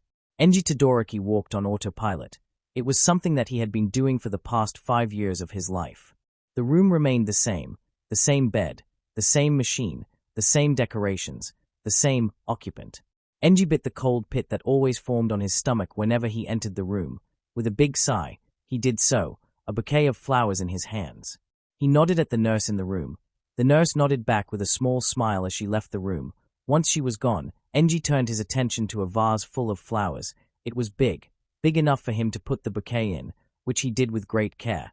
He noted that there were more, fresher flowers than the last time he was here, which was a week ago. Honestly, if he could, he would be here every day. But hero work never ends, criminals never rest, and bills never cease to come, so he continued the work. Taking a seat, Enji took his big frame and sat at the side of the bed. "Hello, Rei," Enji began, eyeing the form of Rei Todoroki, his wife, bound to a bed, a nasal cannula to supply her air. But Enji knew that the damage to her lungs was small and insignificant compared to what lay under the blankets and whatever now swam in her bloodstream and kept her unconscious. "I'm sorry I'm late, but another villain, you know, it's no excuse, but honestly is the only thing that persists these days. Villains attacks," Enji said, spotting Rei's hand. He slowly took it, savoring the feel of her cold hand on his. Once upon a time he thought that her soft skin was a sign of weakness, one that Toya inherited. But now, he wished he could feel her soft skin all day. Enji hesitated. After all that was done to her, after all he made her pass, he felt undeserving of being in the same room as her.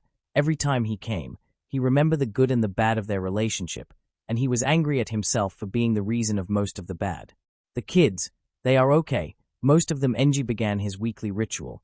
The doctors and specialists said that one could hear, even in such a state, it helped the brain in keeping activity, and even the most optimistic, gave the unconscious some sort of strength to wake up. But Enji knew better. What kept Rei unconscious was not a wound to the head, but a chemical in her blood that had immediately bounded her to bed, a chemical an enemy of Enji had injected on her, even after wounding her the way they did. It angered him to no end, that he hasn't been able to find who did this to his wife, or that someone had found a cure to what ails her. Natsuo is in college, studying medicine. He might not admit it, and denies it, but I know he has a girlfriend. He's just afraid of what I'll say. As usual, my reputation precedes me, Enji began. For Yumi, I'll be honest, I know little what she does now. She distanced herself of the family after what happened to you. But you know this, I told you this every week, and I feel that I am to blame for this, for her distance, because she feels I did little to help you, to stop whoever did this to you, Enji summarized, rubbing a thumb over his wife's hand. Shoto, he is doing okay. I saw him practicing with his fire and ice at the same time. He doesn't show it, but he feels for you, and again I am to blame for it, for the way he acts. That day, I pushed you over the edge, and I send you away, when I should have made sure not to hurt you and our son and, God, Enji said with a whisper. I am a monster. You married me, even after your family said no. You married me, and I took you for granted, he added with a frown. And then, this 5 years ago, he received a call from the ward where Rei was being treated. The stress that he had caused her had finally broke her. Despite being him, he didn't simply send Rei away just because. What happened to her could have easily happened to him, or Fuyumi or Natsuo. He spared no expenses on the doctors and the facilities she would be staying. Until she was well. Then a fire broke out. Witnesses and survivors claimed the fire began as blue. It told Enji a lot about the user. It had a fire quirk of a great magnitude. But due to the fire burning hotter than anything he or other fire quirk user could feasibly do without hurting themselves, so said fire had to be used sparingly. Or so he believed. Witnesses claim that a quarter of the ward was engulfed in those flames before they began to burn their average coloration, red. Of course they were trained to these kind of situations. It wasn't the first time a fire broke out in the ward. The problem was what happened during the evacuation. Someone was waiting the evacuees, or better said, something was waiting for them. It was Enji's first brush with what the Americans called Terminators. In Japan they had another name. T-dolls, cyborgs, made from cloned human tissue, like skin and some organs, then augmented with cybernetics that honestly made the ones made in Island look archaic in comparison, also deadly, extremely so. Their first appearance had been in a base in El Paso, Texas. The soldiers there were not trained to deal with something that moved at the speed of ingenium and had bones of titanium and whose skin was reinforced to sustain concentrated firepower. They still were able to destroy all 3 T-dolls that attacked them, but after they pumped them with enough bullets, grenades, and a liberal use of quirks that were not meant to be used on combat, as they weren't suited for that. The good news was that even after their first appearance 20 years ago, the troop, who claimed them as their best units, had to be upgraded in any significant way. The basic doll had retractable blades mounted under their arms, while their upper arms had a small barrel that fired 9mm rounds. On both arms, their legs were a myriad of synthetic muscles that provided the strength of 20 dynamite sticks blowing up every time, so they kicked and moved fast due to their explosive reaction. Also on the back of their thighs they had actual thrusters. For stability, their torsos were simply bulletproof, and had their source of their energy, a strange core that was too fragile and was heavily protected, and so were their heads. Their eyes were actually highly advanced sensor arrays, capable of seeing in nearly every spectrum the human eye could not see. They were also highly hard to make. A single T-doll, by rough estimate, can cost up to $20 billion to make. Their most basic, the cloned tissue, takes time as well, even more the hardening of the skin with specialized chemicals, the cyber augmentation of the very few organs they had, their programming and their appearance, up and all. A T-doll can be made in roughly 5 years by a dedicated team of 15 people and a complete assembly line, which explains their personality. They could range from cutesy and determined to stoic and downright sadistic. Their AI matrices were complex, so complex that Island has yet to acquire one, as the troop guarded them jealously. No T-doll has ever been recovered after a fight, not even All Might, although he did had a reason. He punched one so hard it blew up. And that night he crossed one, or better said his wife crossed one, fought it too. T-dolls don't handle the cold well enough. Something in the chemical their skin are coated doesn't allow them to buffer the cold as well as natural human skin. But this one was different. It was smarter than the average, and blindsided his wife when he had arrived to a parking lot that looked more like a glacier. There he saw the doll stab his wife in the stomach, then inject her with something at the same spot. That day he saw the face of the doll, pale blue eyes, tanned skin and red hair, small too, almost comical, like a loli. But that thing was anything but. The way it smiled at him, it made his blood boil that night. Still does whenever he remembers. He had clipped it too. In rage he had grabbed its arm and boiled it of its socket. The fucking thing had escaped, uncaring of the damage done.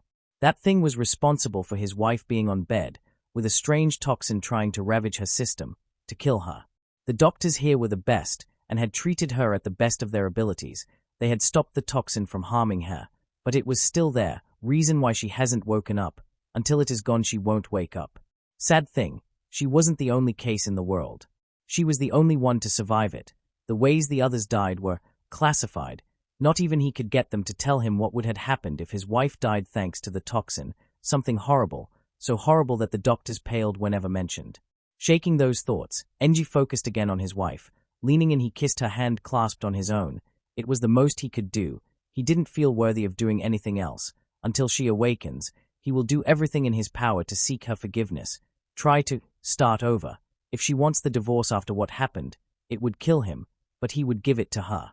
BZZZT Enji bit a growl as he pulled out his cell phone. He had half a mind to incinerate it. His sidekicks knew that he was not to be bothered when he came to the hospital. They might not know who he visited, but the fact he told them quite clearly made them realize that it was not something worth getting burned for.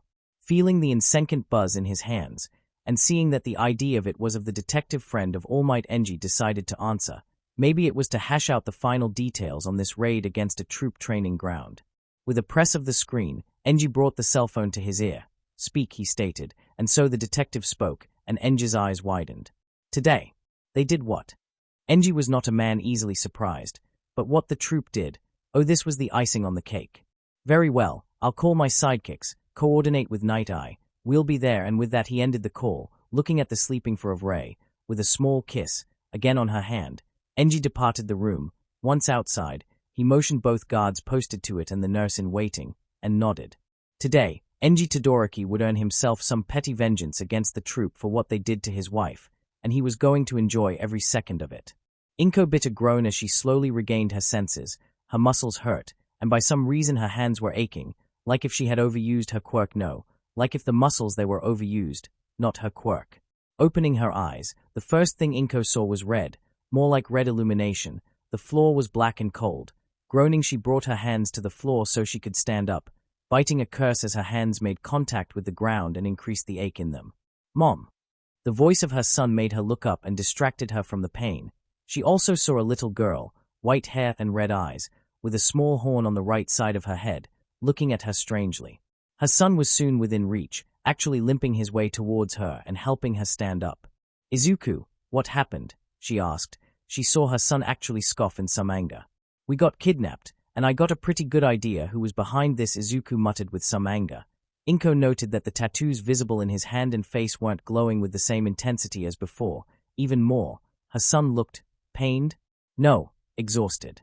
"Mom, the light on top of us," Izuku said as he guided her where the little girl was, seated on a blanket and looking at her oddly. "It does something to Quirks. I feel exhausted, but I can use the light of the traveler, if sparingly. My shouts, they feel weak. I can't use blade mode and my siren arms are on a fritz," Izuku commented as he sat in the blanket. After a second, Inko did the same. For a moment Inko looked at the single source of light in the room, attached to the ceiling, emitting a red light that made her eyes ache due to looking at it directly. "My hands," Inko commented. Risking it, she rose them to Izuku and used her quirk to tug at his shirt only to nothing to happen. Eyes wide she looked at her hands, then at her son.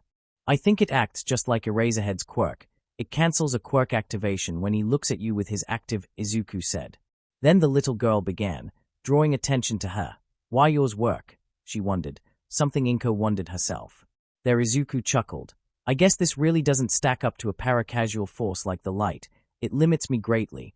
I can't use solar or void light as well. I guess since I practiced a lot with arc light I can use it well enough to overpower this, but barely," Izuku muttered, making Inko frown. "I could try to destroy the light projector, but I don't know if my powers will come back immediately, or slowly," he wondered. "We can't take risks, but we can't stay here either." "But you're right," Inko stated, looking at the girl and flashing her a small smile. The girl looked at her oddly, before trying to do the same. Instead she looked like she couldn't smile at all. What are you doing, dear?" Inko asked Eri. Izuku noted this, and actually wondered what Eri was doing to her face. Eri looked around, then at Inko. "What you were doing with your face," she said. Inko had a second to process that, then blinked. "What?" "Smile." Eri nodded. "You were trying to smile." Eri nodded again, a frown on her face. "But can't do it." I don't know how that sentence made Inko and Izuku take blank looks on their faces. Their minds, however. Whoever hurt her must die was their shared thought. One they had to push aside as Izuku began to truly look around, eyes darting around the cell. Calling it a cell was not appropriate. There were black walls around them, strangely polished. So was the floor. The single source of light belonged to the red lamp encrusted to the ceiling in the middle of the room. There was no visible door, but there were small gaps on the ceiling, which he assumed where the air was pumped into the room. "I see no door, but they somehow got us in somehow," Izuku muttered. "There is no door," Eri began. "One of the walls just moved and they put you two here," she said, stiffening when Inko began to stroke her head, softly, oh so softly. Eri leaned into the touch. It felt good. They must have someone with an geomancy-based quirk, or someone with the ability to manage this, Izuku said as he patted the ground they were sitting on. He or she may be responsible for creating this very room with their quirk, and thus can make doors out of it when he or she wants, like Cementos, Izuku muttered, going full geek mode. But for that to happen they must have a steady supply of material, Izuku observed. "This feels like obsidian," Inko muttered. "Very polished, I might add. It is perfectly polished. No blemishes either when one can cut oneself with sharp edges," she added. "Mom, look around you. This amount of obsidian. Either they do have a quirk user that can make it, or they actually got it from somewhere. Either way, I might have something that can help us." "But," Izuku said, looking at the ceiling, or better said, the lamp. "I need to destroy that lamp. I doubt that my shouts are at full powers. I need the at full power if I want to overpower whoever has control of this," Izuku said. Inko looked at her son in actual shock. "You got a shout that can make a door?" she asked. "No, I got a shout that can make stones bend their will to me," Izuku there blinked at that phrase. "I need to stop quoting Oryx and Krieg," Izuku said, taking a deep breath and holding both his hands together, and began to gather arc light in his hands. To Eri, who was a mere observant, watching Izuku suddenly gathering electricity out of thin air, even if it looked if he was putting some effort into it, was something to behold. She could feel the power behind it. It was humbling. Somehow it felt that it could trump Overhaul's own quirk, even if it looked like he was struggling to keep it arching around his hands. Izuku's attempt to gather arc light ended when they heard the grinding sound of stone against stone. Looking at the source, the trio looked that a small squared gap had formed, and there B appeared, smugly looking at Izuku. "You," Izuku hissed, utter contempt oozing out of his mouth. "Should have rendered your soul out when I had the chance," Izuku hissed, making B's smug smile to take a sharper turn to a scowl. "You presume that you could," she stated. Nevertheless, here we are, again face to face, a worthy one and a useless one, and his useless mother Izuku's growl made the room actually vibrate, and to shut her mouth for an instant. Hit a nerve, haven't I? I'm going to do you like Bane did Batman, Izuku snarled. Only the hand of his mother on his shoulder reminded him that he wasn't alone, so he relented, for the moment. Why you kidnapped us? Izuku asked. Why? Because I have yet to right the wrong you made by simply existing, B snapped. There are two kinds of people who are born into this world, those who are meant for greatness, and those who are meant for nothing. You are nothing, therefore you were born quirkless, B snapped, making Izuku growl. I was born for greatness, and I embraced it, yet you somehow became quirked, special, even in a world where everyone can be special. You are an abomination. B looked to someone outside the cell. The nodded. And I'm about to right that wrong, then someone entered their view of vision, and Izuku's eyes widened. Principal Honda. Izuku asked in disbelief, looking at the man in shock. You would sell people so easily. Principal Honda nodded at that. You should have killed yourself, young one, would have saved us a lot of problems, he said as he slipped his right arm into the cell. But that's something easily fixable. Izuku had little time to react as the index finger of Principal Honda opened up like a flower, and shot something at him, something that hit him straight in the head, and immediately, pain. Izuku fell to the ground, clutching the sides of his head in pain. My quirk is called Phantasm. The name throws out its true purpose. I can shoot a special seed out of my index fingers, and cause whoever gets hit by it to get attacked by their deeper, darkest emotions, basically getting their minds flayed by them, unless I stop them, which I won't, he said as Inko kneeled in front of her son, then glared at the man. When I get out of here, I am going to slit your throat and pull your heart out of it. Inko snarled, making the man take several steps back in fear. B was unimpressed, however. As if she said, looking at Inko and Eri, in 2 hours we are going to ascend this entire room to the main Colosseum upstairs, the main event. You're three being torn apart, alive, at a horde of lickers, B stated with a smirk. Inko snarled even more. The best part. Your son will be brain dead as they feast on your combined entrails. That way I will fix one of the greatest mistakes this world had ever made. You with that said, the gap closed. Only Izuku's whimpers of pain filled the room now. Eri now felt fear again, and she wasn't sure what would happen now. Chapter end notes. Well, as you can see, I made Enji a sympathetic character, a feat that had to be done at the expense of Rei and showing him that what happens when he doesn't appreciate what he has. In the My Hero Academia fandom, there are 3 very hated characters, Endeavor due to the treatment of his family, Overhaul for his treatment of Eri and the implications that he killed her several times to harvest her blood and put her back together, and Mineta because he is Hapasai's disciple. In this fic we try to fix Enji and Mineta. Overhaul gets his face fixed with fists. Still that's hard, but I'm trying to do something very few dare, not justify their actions, but make them face them and actually become better people. Not Overhaul, he gets the fisting of a lifetime. Anyway, this chapter's done. I introduced new elements. I hope you like it. Now feed me reviews. I carve reviews. It is my life fuel. HYPN0S signs off, before I get another episode. Chapter summary: The Storm local broccoli boy too angry to give a damn. Featuring angry mom too angry to care about the aberrations of nature trying to kill them and airy cuteness and sharp horn. Chapter notes: I am back. This chapter took way too much time. Originally this chapter was supposed to come out before Shadowkeep came out, but the chapter being so heavily fighting-oriented bogged me down. Writing fights, it's my bane, trying to make it as cohesive as possible and understandable so the one reading it can just see it as clear as if it was painted is hard, but I think I did it here, for the moment of course. I want to ask you, my readers, something. It's not bad. How would you all feel if I made another fic related to this, a lore dump fic, retailing all the important dates, events, and most of the odds and ends hack shows sparingly shows? It would be more of an info fic.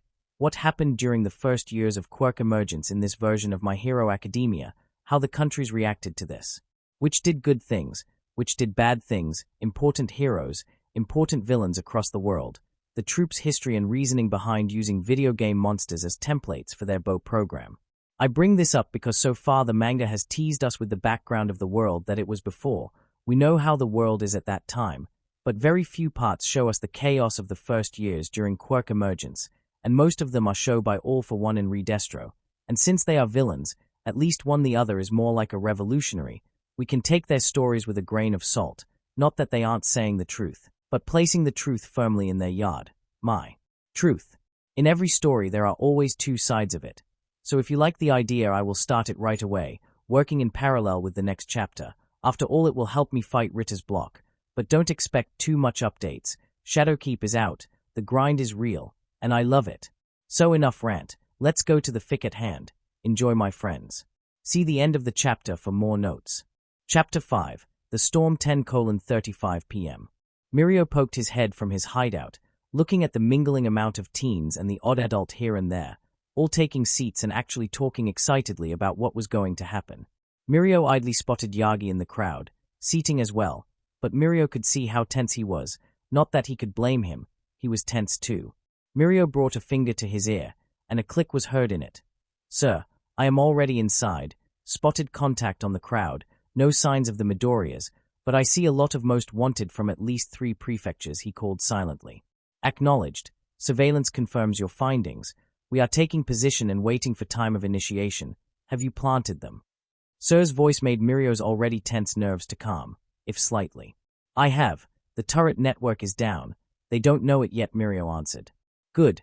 We still have to contest with the bows they have in storage, but between Mako, Endeavor, and Best Genist in the front line, I am confident we can overwhelm them, sir.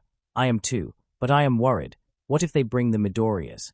That's why we have to mobilize with extreme speed and strike with extreme prejudice. We cannot let them gather their wits about.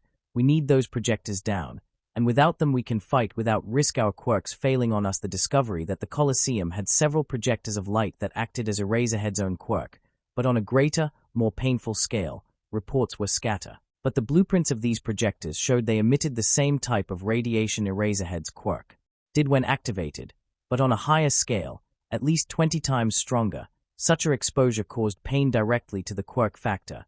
It was one of their most effective defenses, as the creatures they used had no quirks. They were mutated to a degree they looked like they had, but none of them had a quirk.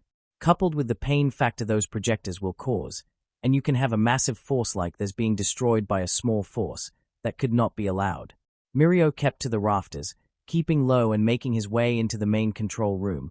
It was a little touch and go, not because he wasn't stealthy enough, but because he had to time this right. At 11 they had to start moving. They could not allow them to even start. Whatever they were planning, Mirio stopped, and so did many people inside. Something felt. The air rippled, and the lights began to fade. The air rippled. The last time this happened, he had met Izuku, and he was screaming his lungs out. Something was up. "Mirio, what's going on there?" "Sir, there is a massive thunderstorm basically hammering the area as we speak. It came out of nowhere, then the lights went out." 9:55 p.m. Inko was in panic, her son was in pain, and she didn't know what to do. Whatever that bastard shot at her son's forehead was no longer there, at least visibly. She could see the outline, under his skin, pushing outward, pulsing, making her son suffer. She wanted to dig her nails in and tear that thing from her son's forehead, but she didn't know what effects it might have, only that his worst and darkest emotions and fears. She wasn't a psychologist, but she knew her son had enough baggage to make a licensed shrink to wonder why it took this long to bring him in. To her side, the little girl was as worried as her. Maybe by proxy she didn't know, only that she was worried about her son's state. An electric current made Inko jump away and take the girl with her. She didn't fear her son. She would never. But she had to be realistic in this case. Right now her son, whom she loved with all her heart, was being assaulted by all the negative emotions he had tried to keep bottled up. Coupled that with the light, the very same light she saw him use to bisect 2 monsters 3 times his size and height and disintegrate 2 more at a distance, leaving just their imprints on the wall, now being affected by his fluxing emotions, not to mention that the projector in the room, while able to suppress her quirk and Aries' own, was unable to suppress. Something that Izuku called paracasual, meaning that it would require something of equal of superior magnitude to do so. Right now her son was the most dangerous person in the room, if not the entire edifice, and all she could do was hope her son could fight it off. Another discharge or energy, this time a dark purple energy that pulsed with power, before receding and then becoming flames, flames that boiled the ground beneath her son's form. All she could do now was hope. The void was not this black, nor this cruel. You are nothing. The void does not scream, for within the void there is a certain amount of peace. Surrender your will. Agony. The void was both agony because it existed in a place between Andamigad Samonishut the Thingov. You will always be a Deku. Izuku screamed as the darkest recedes of his mind took a life of their own and began a campaign of destruction on his mind. Die! Die! Die! 1,000 times die! Izuku clutched his head in pain, curling into a ball as he tried in vain to drown the screams of whatever this thing was. All he knew, it was a formless amalgamation of everything negative in his psyche, which turned to be 9 years' worth of bullying, systematic abandonment by society, a dream slowly shattering, and the trauma of several attacks had created something wicked. Leave me alone. Suffer. You deserve to suffer. You have no friends. You are alone. You have no original dream. You do not belong. Your quirk is pathetic. Your mother hates you. Your father is ashamed. Worthless. Useless. Deku. Deku. Deku. You are stoop. The void simply shifted at his desperate yell. The darkness that seemed to drown it all began to shift a little as whatever was the amalgamation of his darkest emotions receded. Either threatened or satisfied, Izuku could not tell. He didn't want to uncurl. He felt safe in the way he was now. Izuku. Son, please, wake up. Izuku slowly opened his eyes, trembling. He felt cold. He wanted warm. He wanted. But what would he get? He was worthless. A Deku that deserved nothing. His mom hated him. She was afraid of him. I am sorry I ever doubted you. People got hurt when he was around. Walk with me. He wasn't alone. Izuku looked up from his position. He wasn't even amazed by the transparent, but easily tangible purple bubble around him, shimmering with its own light and seemingly making a light of its own in the dark. He wasn't even surprised that the darkest emotions on the deepest recedes of his mind took the form of Bakugo, because part of him associated him with half of them. Heck, he wasn't surprised that he was dressed in the uniform of Aldera High. What surprised him was that the apparition was sharply dressed, not the messy way Bakugo usually dresses, uncaring of how others look at his way of dressing, because he only cares others look at his quirk. He doesn't even notice that the Bakugo apparition is exuding black mist until it begins to talk. You piece of trash. It is not talking because the lips didn't move, nor the face. There was no expression in the face. It was blank. Izuku felt anger, and he knew why. You have no friends. I have, Michaela. Izuku slammed the palms of his hands on the ground. The bubble around him stirred. You are alone. I have mom. His knees slammed the ground, finding purchase to stand up. You have no original dream. My dream is my own. His eyes blazed as he began to rise up. You do not belong. No, you don't belong. His voice carried over the void and made it rumble. The apparition seemed angry at this, shaking its head in frustration, its face still blank. Your quirk can break you. Izuku intoned as the tattoos on his left arm began to glow. Your mother is the kindest, greatest woman I have ever known. The void trembled with his declaration. 6 arms emerged from his back, purple and pulsing with the void. Your father is proud of having me.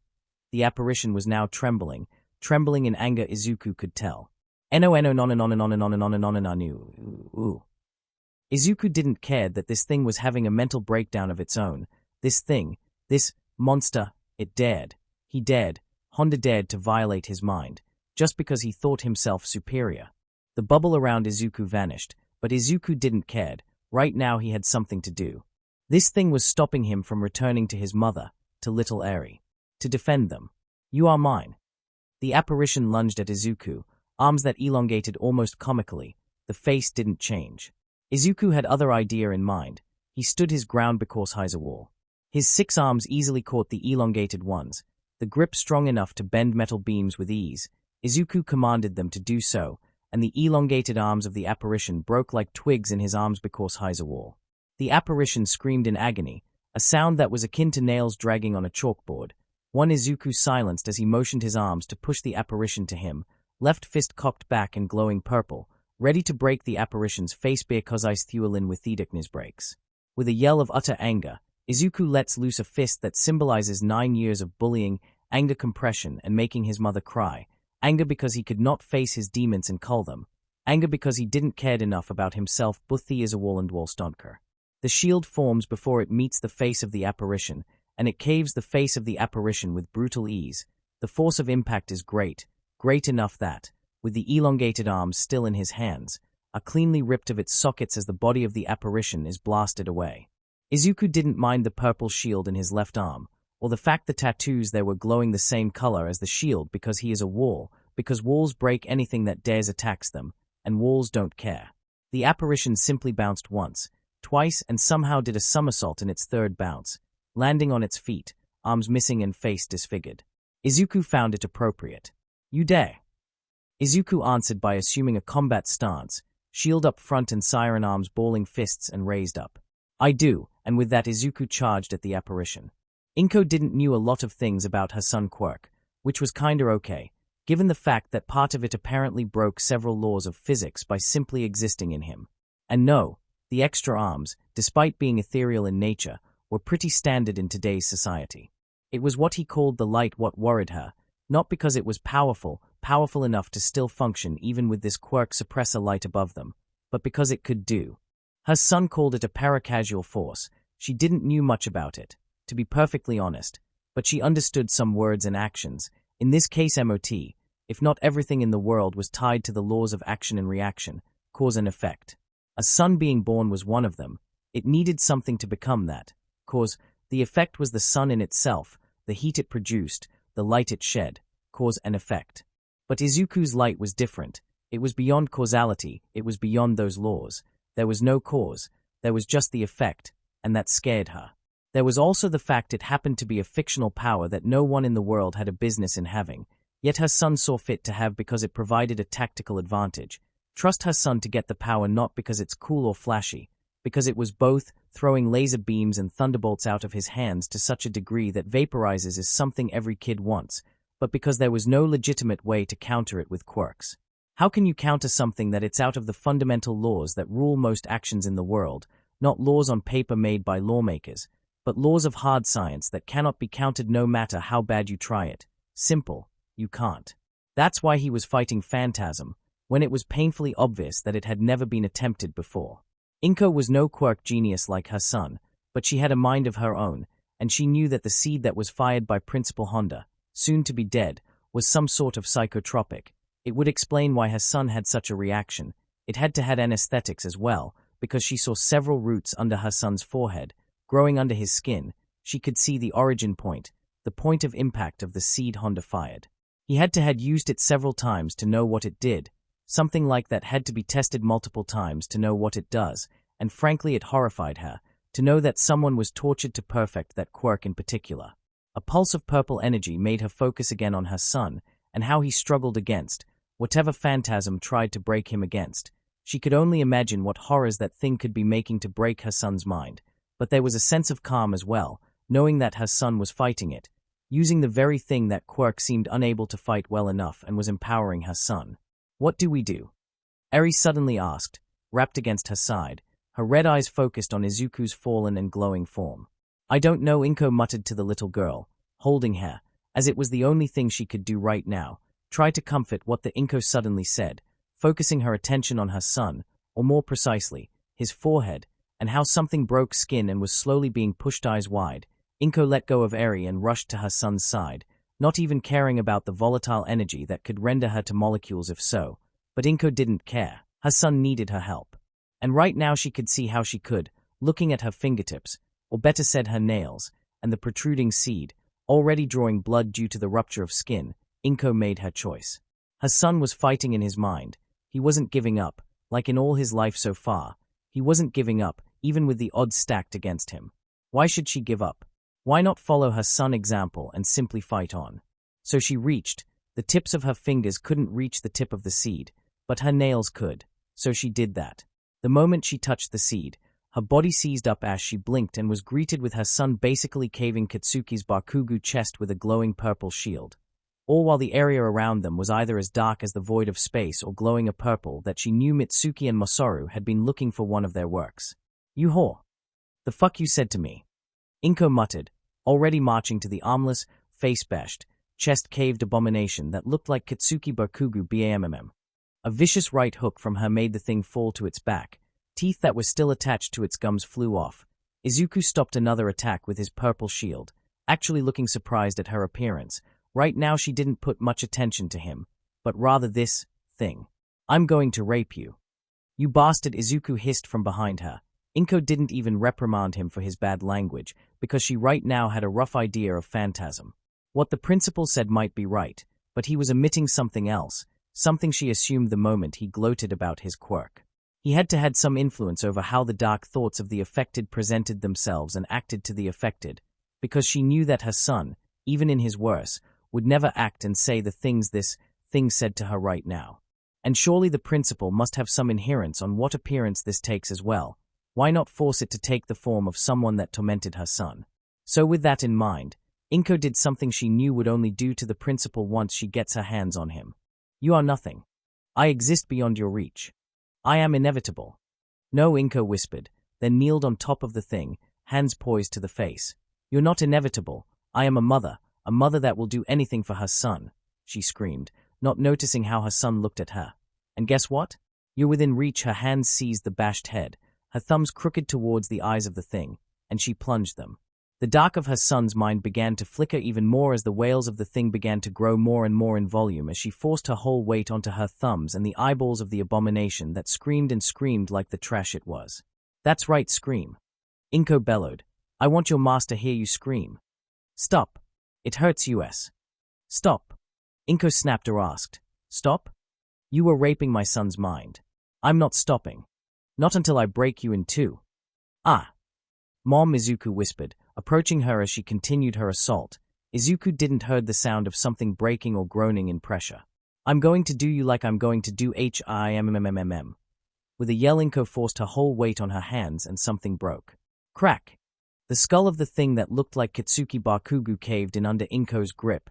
Instead of blood flying alongside brain matter, the skull expelled a noxious-looking material that looked like tar and began to hiss and melt away alongside the body. Izuku was already reaching for his mother, really shocked by what she did.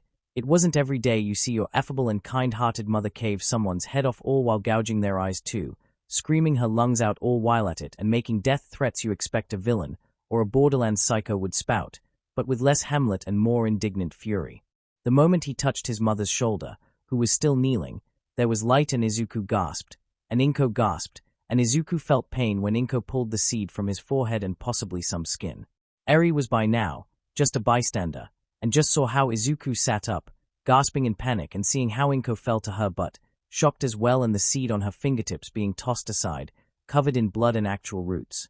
Izuku for his part looked around, eyes darting like crazy. When his eyes fell on Inko, he literally dragged himself towards her, and once close he hugged her, hard, his tattoos glowing, as if reacting to his emotions. Mom, Izuku said, holding his mother in a bear hug. Inko did the same, clearly relieved by her son's reaction.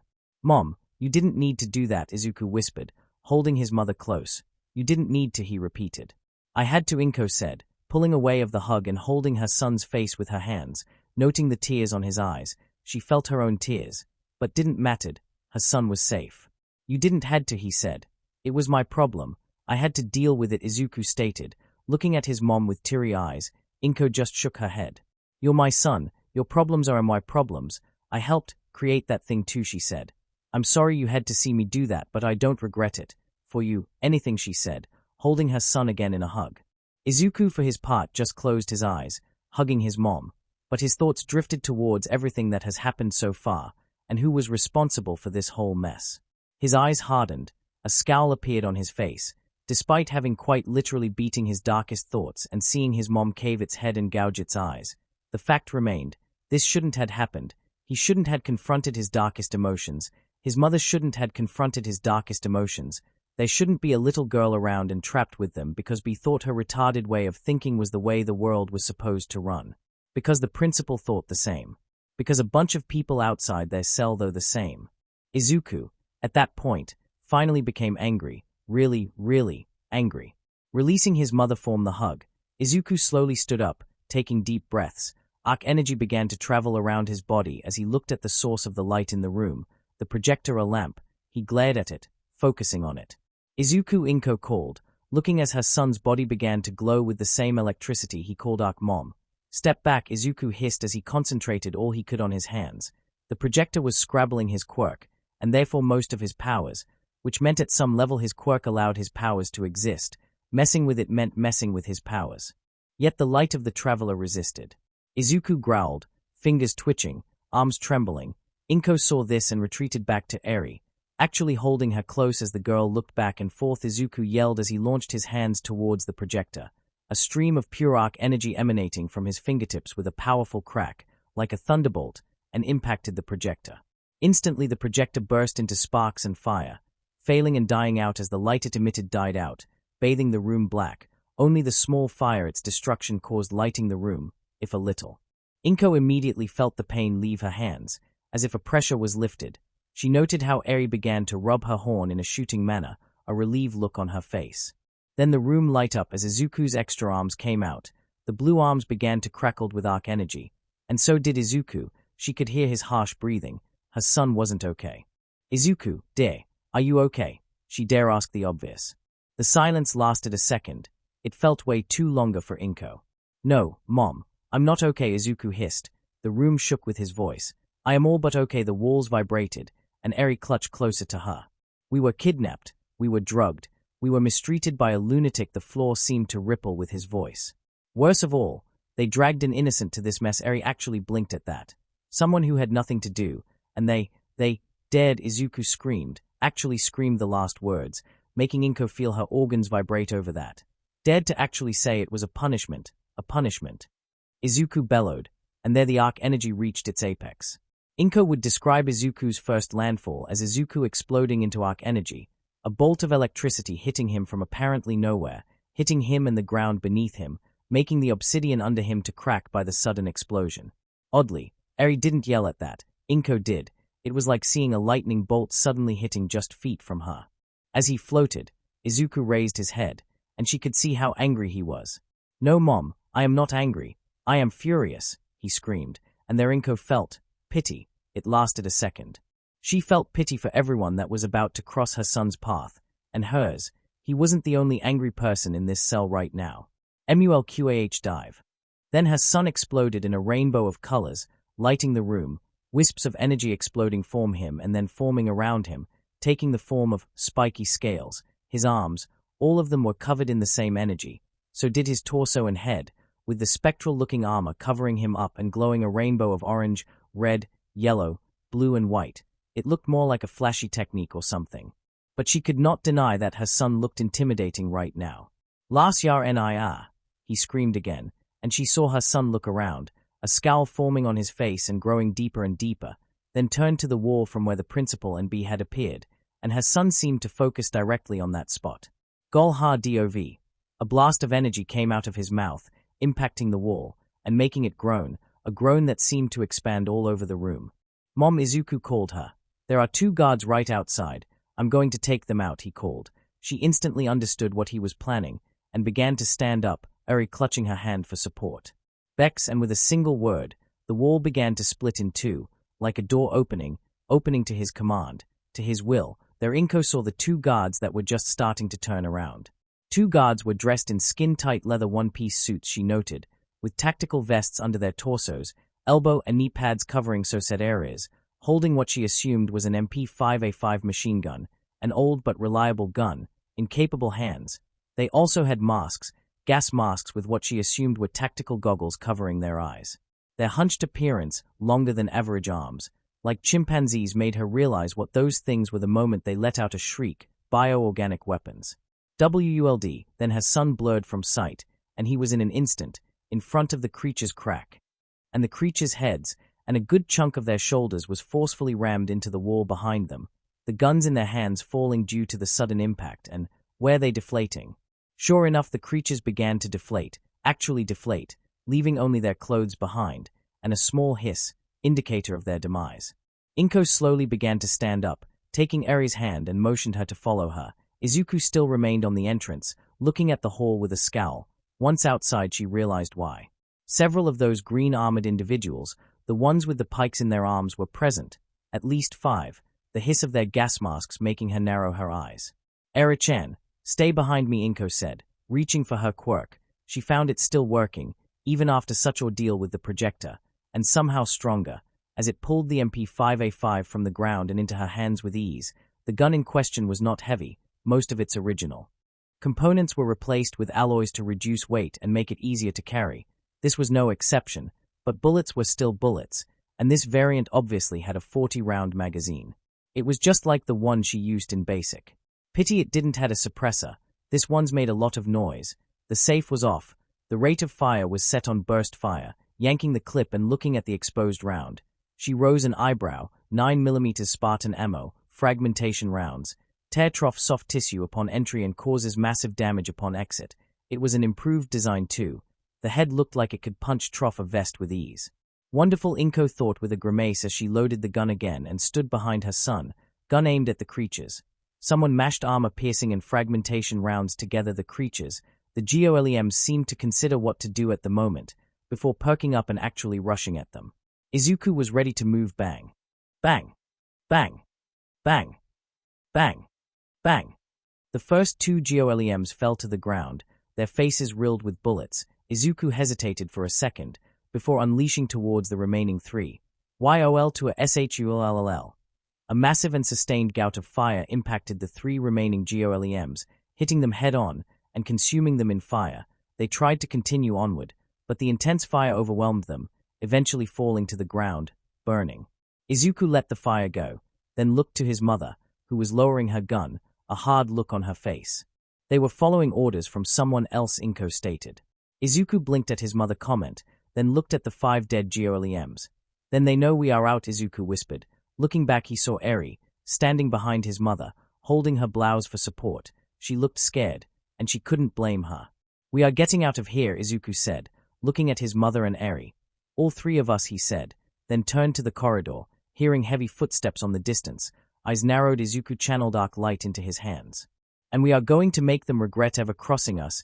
M98 slowly perked up, blinking her green eyes as information began to pour in. Then they narrowed. With a scoff, M98 turned around, ignoring the rabble around her as she made her way towards an elevator. Yes, she referred herself as a living being, despite being basically a robot with some glorified organs that had more augmentations than you had fingers. It was something all T-dolls did. They knew they were expendable. One day they would be destroyed. Their brains were some of the most advanced supercomputers know so far. Their nervous systems was in fact optic fiber. Their muscles were highly packed, artificially made, and looked like carbon fiber. Their blood was white.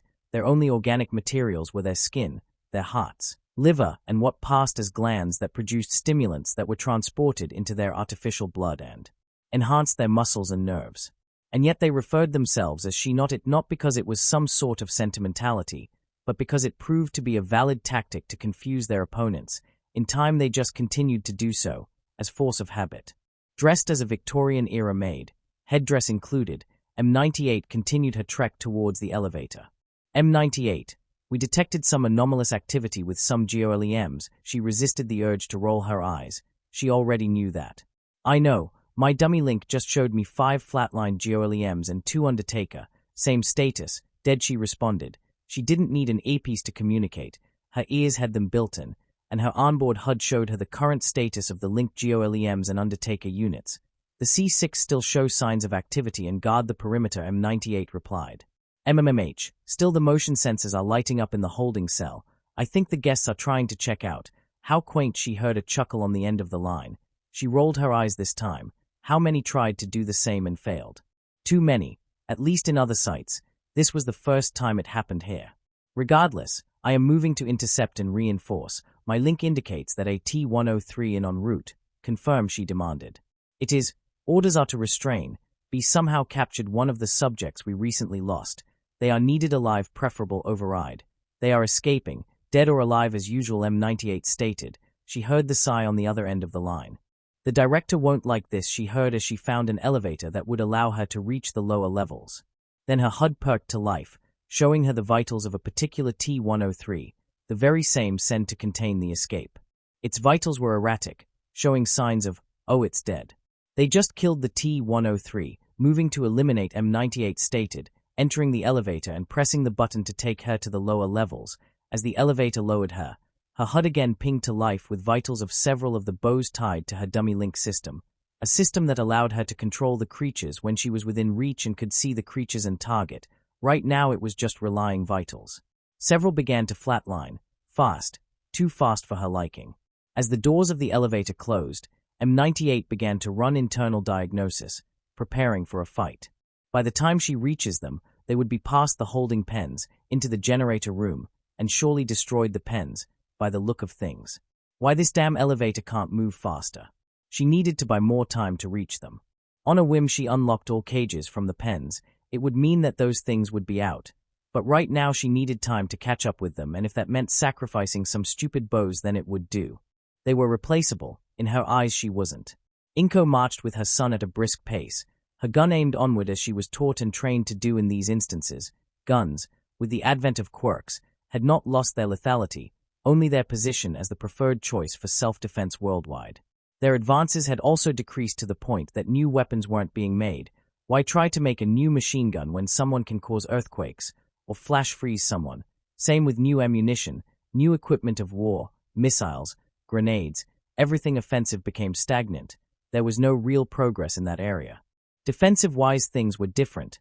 The Quirk era had ushered a new way to kill, and as such the demand for protection for both police force and the newly created heroes superseded the one for creation of firearms. Quirks did in fact ended the NRA. How a gun can compete against superpowers. Simply put, it can't. So it was a surprise to her that these GOLEMs, despite being clad in military-grade gear, were so easily mowed down, by fire no less. She knew that several brands of vests had fire insulants due to the amount of fire quirks that existed. Then again, most vests and military gear were not tested against flamethrowers. As they continued their trek, Inko checked the ceiling. It had become almost instinctual on her training back in the military. Many quirks allowed to actually scale ceilings, so they had to be trained to also look at the ceilings, something hard considering the average person doesn't tend to do that. Thump thump, her son stopped floating in front of them. Inko instinctively rose her gun above his shoulder, even more considering something heavy was approaching them, and how her son rose his hands, all 8 of them. Then it appeared. Aneri actually clutched her from behind in fright, and she could not blame her. Standing at what she assumed was 7 feet tall and even more, clad in a trench coat that seemed to be tightly wrapped around its body. The pants were the same. It had massive metal boots that made a heavy thump every time it moved. The hands were wrapped in gloves that seemed to be meshed with metal plates around the fingers, and the head was exposed, showing pale skin, like white pushing it to gray, bald. The blank look alongside the blank eyes made her iffy of the creature itself. Oh great, a tyrant, her son hissed, his hands gathering electricity to discharge. The tyrant seemed to regard them for a second, then began to advance at them, each step making her heart jump.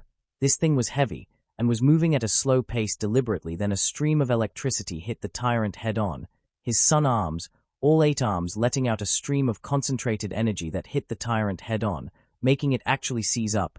It tried to move, but the electric current began to actually burn the coat, and now it was on fire, a sudden rise in the current hitting.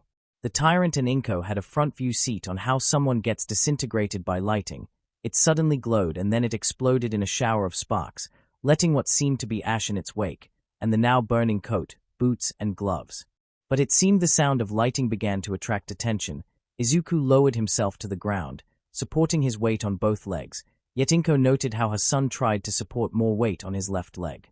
Then they began to appear, first more GOLEMs, but these ones were of a different coloration, black and gray, with heavy plaiting, a large shield on their left arms and again the same arm pikes on the right arm.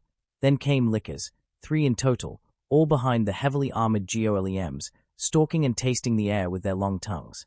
Behind her, Eri stiffened, not that she could blame her. The lickers were rather disturbing to look. Then came the surprise. Robots, actual robots, blocky-looking also, with plates covering their arms, legs and torsos, holding heavy-looking batons that crackled with energy. At once their robot's head turned to them, and as one they began to move, pushing past the GOLEMs with a brisk pace. The former military clerk woman in Inko admired how synchronized they moved. The mother of a para-casual force that was pissed at the situation and had just saw targets to sick her son into, which she did. Take them down. Izuku instantly lit up with arc energy, crouching for a moment. Then he launched himself, like a living missile, his 8 fists aimed onward towards what he recognized vaguely as C6 robots from Call of Duty: Infinite Warfare. He hated that game with the passion of 1,000 suns. And he showed right now, boom. When he crashed at the formation of C6 robots, all 6 of them, with the force of an actual rocket, a sudden burst of arc energy emerging from his fists at the point of impact. The 6 robots were vaporized, very surprisingly, as they were made of metal and metal does not vaporize in such a manner. But it happened. The explosion and crash was so great that the close GOLEMs were hit by the shockwave and seized up with the sudden electric current. Izuku noted this, and was certain that these GOLEMs were made just like the ones in Parasite Eve 2, a mutated human or clone with a life support system that didn't agree with electric bursts. Their seizing up was taken by Inko as an advantage as she rose her gun and began to fire, a steady staccato of armor-piercing and hollow-point bullets meeting their unprotected heads, piercing them with ease. Blood poured out from the wounds as they collapsed. Dead. Inko noted how second-rated the material their suits were made of. If they were actual bows, why not actually make something more bulletproof? But she is not complaining over their oversight. With 3 GOLEMs dead and 2 more ready for the grinder, Inko began to take aim, but a sudden movement on the ceiling made her shift her aim, the lickers moving towards her, unnaturally fast. With a mental curse, she flipped to full auto and opened fire. The first licker let out a shriek of pain as what remained of the clip met its most succulent target in Inko's opinion, its head and exposed brain. The bullets easily tore the head cavity and made the first licker fall to the ground dead, with horrendous exit wounds on its head and neck. Flesh was barely holding the head attached to the body, but there was no reason to believe it was dead. With a flick she let the empty magazine fall to the ground and then replaced it with a fresh one. By the time she was done, the second licker was on the ground and ready to pounce on her BAMM. And her son just flattened it with one of the GOLEMs, using it as a medieval club, blood basically being puked out by the licker upon impact and bones shattering by the impact, alongside many ruptured muscles that leaked blood. This gave her ample time to aim at the third licker. Smile, then she pressed the trigger and the licker seized in the ceiling as bullets tore it apart. Then it fell to the ground, twitching and tongue lolling out of its grotesque mouth. Inko frowned. So she did something she once saw her son do in a game, which ironically had monsters far more disturbing than the licker, and had to chop them limb by limb. She rose her feet, aimed at the licker's head, and the licker lightly twitched. Crack! And she brought it down on its opened mouth. Crack! Again. Crack! And again. Crack! And again, until the head resembled more like a pancake. Izuku, for his part, focused on the last 2 GOLEMs, slowly recovering of the discharge. The first one Izuku targeted began to be petted with a rain of arc-infused fists. The armor it wore simply buckled under the onslaught, leaving fist imprints as the visor it wore simply flooded with blood. The other golem blindsided Izuku during his rampage, backhanding him with its shield. In the face, the meaty sound of metal meeting flesh echoed in the area, and Izuku instantly stopped pounding the now-dead golem, the arc energy dissipating. Inko for a second nearly had a heart attack there and there. Then her son glowed purple, and mean-mugged the golem. And then a shield appeared on his left arm and he backhanded the golem with that same shield. Thump! She actually heard bones and steel break under the blow, launching the golem to a wall, or what was left of it as it disintegrated in a shower of purple energy that consumed it. Only the metal and some cloth met the wall with enough strength to be embedded in it. Again the hall became empty of enemies. Aside for the twitching corpses, Inko took a deep breath, looked at Eri, who had not left her side ever since, then gave her a reassuring smile, then turned to her son who was looking at the shield in some shock. How? I never tapped into void light, he muttered. Son, you did, in your mind, Inko reminded. You fought. That thing with that shield, she stated, seeing her son actually look at her, then at the shield, then at his right hand. His whole body was glowing purple, aside the ethereal scale-looking armor he had. He looked right now like a bizarre-looking knight, without sword.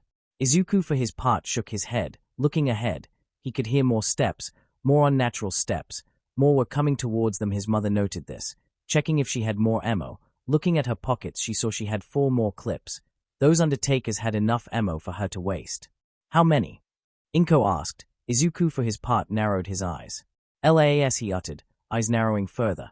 They are 2 piled up, I can't count them, but I see at least 3 that are bigger than the norm, and I presume 5 lickers, already on the ceiling. Those eyeless things, Eri muttered, gaining the attention of Inko. They look in pain, she added. They are, Izuku said, slowly putting weight in his right leg. He idly noted he didn't feel much pain. Either the light was empowering him so much that a leg broken in 14 places, lack of skin and damaged muscles were a minor inconvenience, or he was currently swimming in enough adrenaline to put 10 people on a high they would never replicate.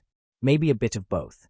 I can thin the herd a little, but Izuku began, actually aiming his shield onward, in a protective manner, and a semi-transparent, purple barrier emerged from the shield, covering her son from head to toe and occupying most of the hall.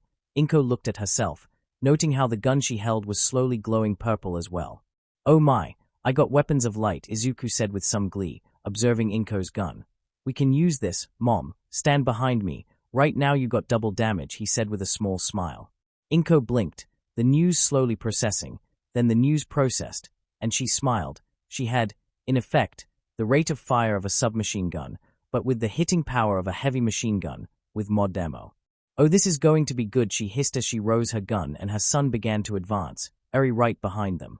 They didn't get too far before they saw the next wave of opposition, more GOLEMs, more lickers, and undertakers. "Looks like I'm not running out of ammo," she hissed as she took aim behind her son's barrier. "Open fire, Mom." And fire she did.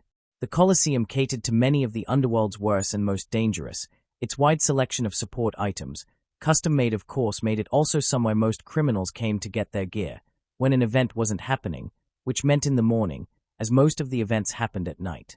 Darby was known in the underworld and someone who made no compromises in works, but was fair, an oddity if you want to be technical. But Darby had a rule: don't cross me, I don't cook you and boil your blood. Anyone who had worked with Darby, and any criminal in general, that trust was something fickle in their line of work.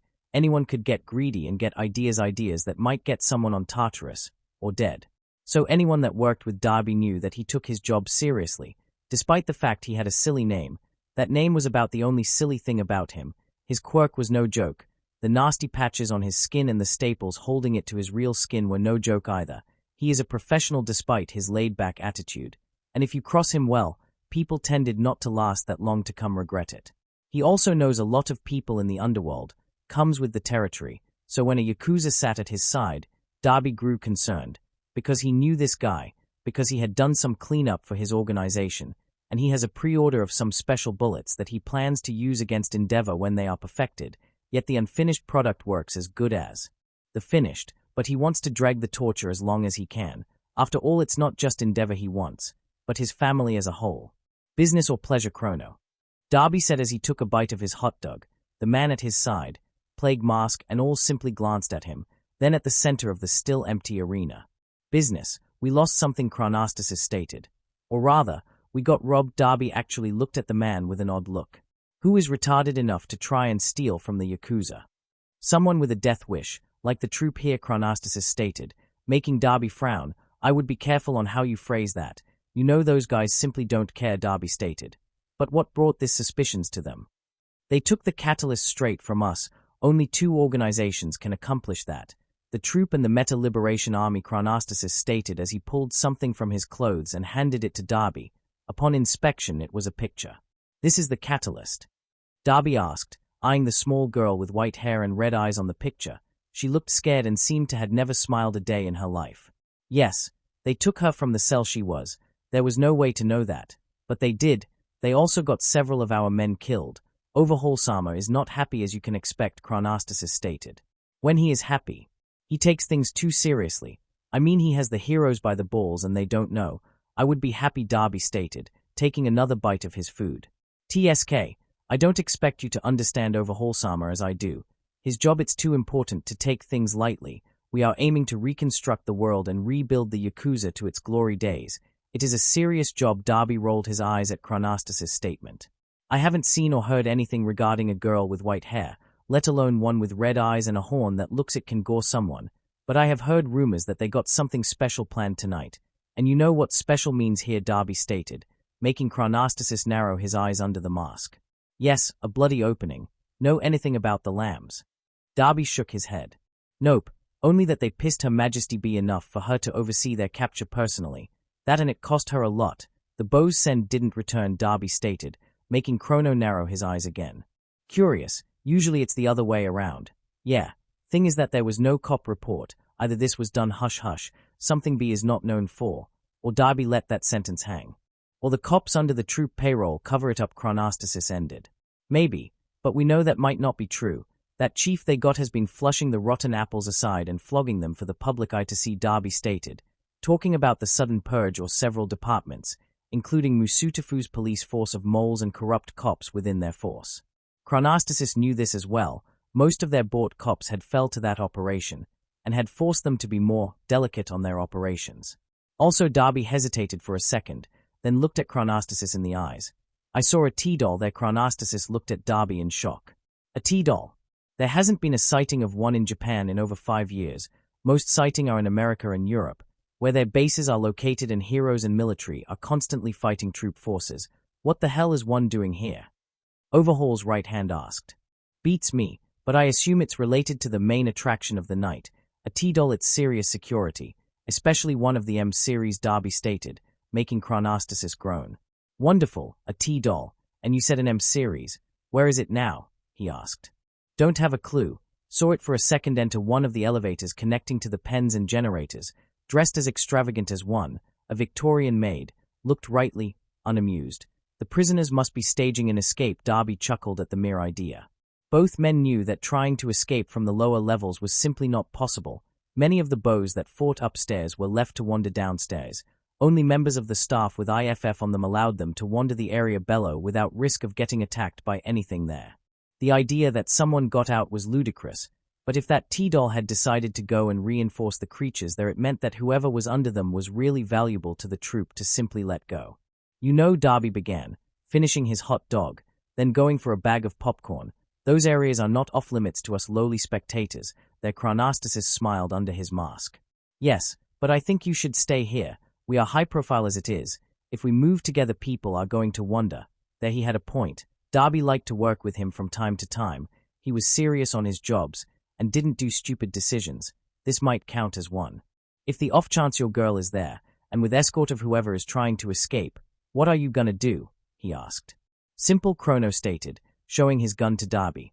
My Quirk's activation is too technical. It never hurts to be prepared, he said as he stood up and walked away towards where the T-doll had left. Darby simply hummed to himself as he munched on his popcorn and waited for the event to begin.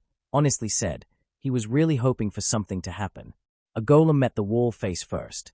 A licker got its neck caved in. A tyrant got a machine gun to the mouth, then got its head ventilated. An undertaker tried to flank them, only to fall to the ground, a puncture wound on the side. Advancing onwards had become a very dirty affair for the trio. The simple fact that there were too many creatures that kept coming in, pouring into the hall and keeping them from advancing at a steady pace. Inko ducked under the blow of a golem, bringing the barrel of the gun to the chin of the golem and opening fire, instantly killing the creature, then switching targets and aiming it at a licker trying to blindside her son, only to have its head nearly severed by 5 rounds that tore the neck apart. Looking at her right, an undertaker tried to rise up and aim its gun at her, only to fall and deflate. Eri was at its side, her horn leaving a puncture wound on its side. On a human, the wound would have been hitting the liver, a fatal wound. It seemed it was the same case with the Undertaker units. Kneeling at Eri's level, she flashed a smile at her and took 2 more clips of ammo of the deflated corpse, then rose her gun and opened fire at the exposed leg of a Deathclaw. How a creature that seemed to tower over All Might and a tyrant was able to fit on this hall was beyond her, but it seemed to regret trying to, as it became a target for her and her son. The massive frame of the Deathclaw, alongside its massive claws and arms, meant it was built for open spaces, not this narrow passages. Her son had been quite vocal when he saw the Think, calling it fucking Deathclaw. This was the second they took down. The first one had freaked her, Eri and her son down, but once they realized that it had effectively bottled the other forces up with its frame, this had allowed her to basically murder with impunity, using her son's shield to take the brunt of the Undertaker's bullets, which simply bounced off the shield and fire with empowered impunity against the forces. But once the first Deathclaw was as death as disco, the dam broke and the others joined the fight. Still, it was rather close-quarter combat.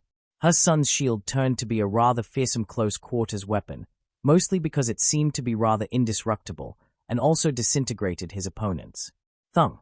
With a move of his hand, Izuku just smashed his purple shield into another golem, all while his siren arm suddenly backhanded a jumping licker that went splat on a wall. Another tried to jump him, only for 2 arms to wrap on its head and middle section, then actually turn the licker into an accordion. The sound of spinal bones being compressed among the shriek of agony of the licker, as it was then used as a melee weapon against 2 golems. Inko, not far behind, turned her attention against another Undertaker. They were laughable fragile. A single bullet could take them down, but they were numerous, so she focused on body shots instead of headshots, less likely to miss. Then there was of course the Deathclaw. Inko yelped as her gun was swiped of her hands, and was surely useless, She could see the barrel basically being split apart by the Deathclaw's massive claws. Then the Deathclaw roared in pain as her son punched it in the stomach with the shield, then backhanded the massive jaw of the creature, making it stagger. It didn't went far. 4 siren arms latched on the Deathclaw's arms, then pushed it to Izuku, who again bashed the Deathclaw's maw. This time teeth flew off. Inko looked at the scene, then focused on the fact she was disarmed. Looking around, she spotted another MP5. Using her quirk, the gun flew to her hands. With a quick switch and chancing it to full auto, Inko began to lay suppressing fire once more against the GOLEMs and any licker that tried to stop them. Reape. Then a head landed on her feet. The Deathclaw's head, to be exact. Looking up front, she saw her son's siren arms were the reason. They pretty much yanked the head off its shoulders. The Undertaker units seemed to realize that this was going bad now, raising their guns and opening fire, only for Izuku motioned the corpse of the Deathclaw to come between them and the bullets, using the thick hide of the Deathclaw to stop bullets. Inko took her chance. Once she heard no more shots, she poked out of the corpse of the Deathclaw, seeing the Undertaker's reload. At the same time, she rose her gun and opened fire. Undertaker fell under her fire. Once her gun clicked empty, she ducked down as more Undertaker began to pour in and shoot. Once they ran of ammo, Inko poked again out of cover and opened fire once more. She repeated this 3 times before no more Undertaker units appeared. Izuku pushed the now bullet-riddled corpse aside, allowing him, Inko and Eri to move onwards. This time it seemed, they had finally no opposition whatsoever. It seemed like that until they reached a double metal door. This one opened automatically once Izuku was close enough, that he actually growled in annoyance. There was a Malboro, another Deathclaw, and a Nemesis. A Nemesis with a minigun in one hand and a machete that surely was more like a knife for the Nemesis in the other. A Deathclaw with actual armor on its chest and head, and a Malboro that had cybernetic eyes and cybernetic tentacles. Wonderful, Izuku hissed. Inko groaned in sheer annoyance, and Eri had a look of utter horror upon seeing the Malboro. Honestly, Izuku could not blame her. It was the kind of things nightmares had nightmares of. Izuku surveyed the area. The 3 creatures had yet to see them, but that could change quickly. 3 rather meaty monsters, he might add. The area they were now was rather ample, wide as well, like an atrium, but with high-tech cells that were in fact tubes of some sort on the walls. All of them were opened, which meant his mother was right. Someone knew of their attempt at escaping and was trying to stop them, and these were the last obstacles. Thing was, he knew that they were problematic obstacles. Marbelos were no in Final Fantasy not for their health, which was in the average, but what made them really dangerous was their breath, which could cause several status ailments in one strike, from basic confusion to berserk, poison, silence, and blind, to name a few. Deathclaws by default were dangerous. Their claws could render armor with ease. Their hides could shrug small ammo like nothing and were ferociously fast. Despite their size, their bellies were in fact soft spots, but because they tended to hunch during movement, it was only during a pounce that their bellies were exposed to attack. The Nemesis, as they were, tended to be dangerous as well, an upgrade to the Tyrant series. They could outrun anyone they chased, were as strong as a tyrant and took as much punishment as one. What made them dangerous was that a Nemesis was smart, human smart. It could plan, make ambushes, use weapons, all in order to catch its prey, as that was they were created for, hunt. Now these 3 dangerous creatures were given upgrades never seen in video games, at least 2 out of 3. The Nemesis did wield a minigun at one point, but no one really likes Operation Raccoon City. The Malboro and the Deathclaw were close. The Nemesis was isolated. A plan was already forming. "Mom, stay back," he said as he advanced at the Nemesis first, and took a deep breath. This was going to suck for his throat. "Zun Halvik." With a mighty shout aimed at the Nemesis, Izuku's voice alone tore the minigun and the machete from the Nemesis' hands, flying away from the monster as it looked at the flying objects in something akin to shock. Then Izuku turned to the Malboro and the Deathclaw. Kri Lun-Aus. Both creatures recoiled, as in pain as marked for death hit them full force. Kri Lun-Aus, and again. Kri Lun-Aus, and again.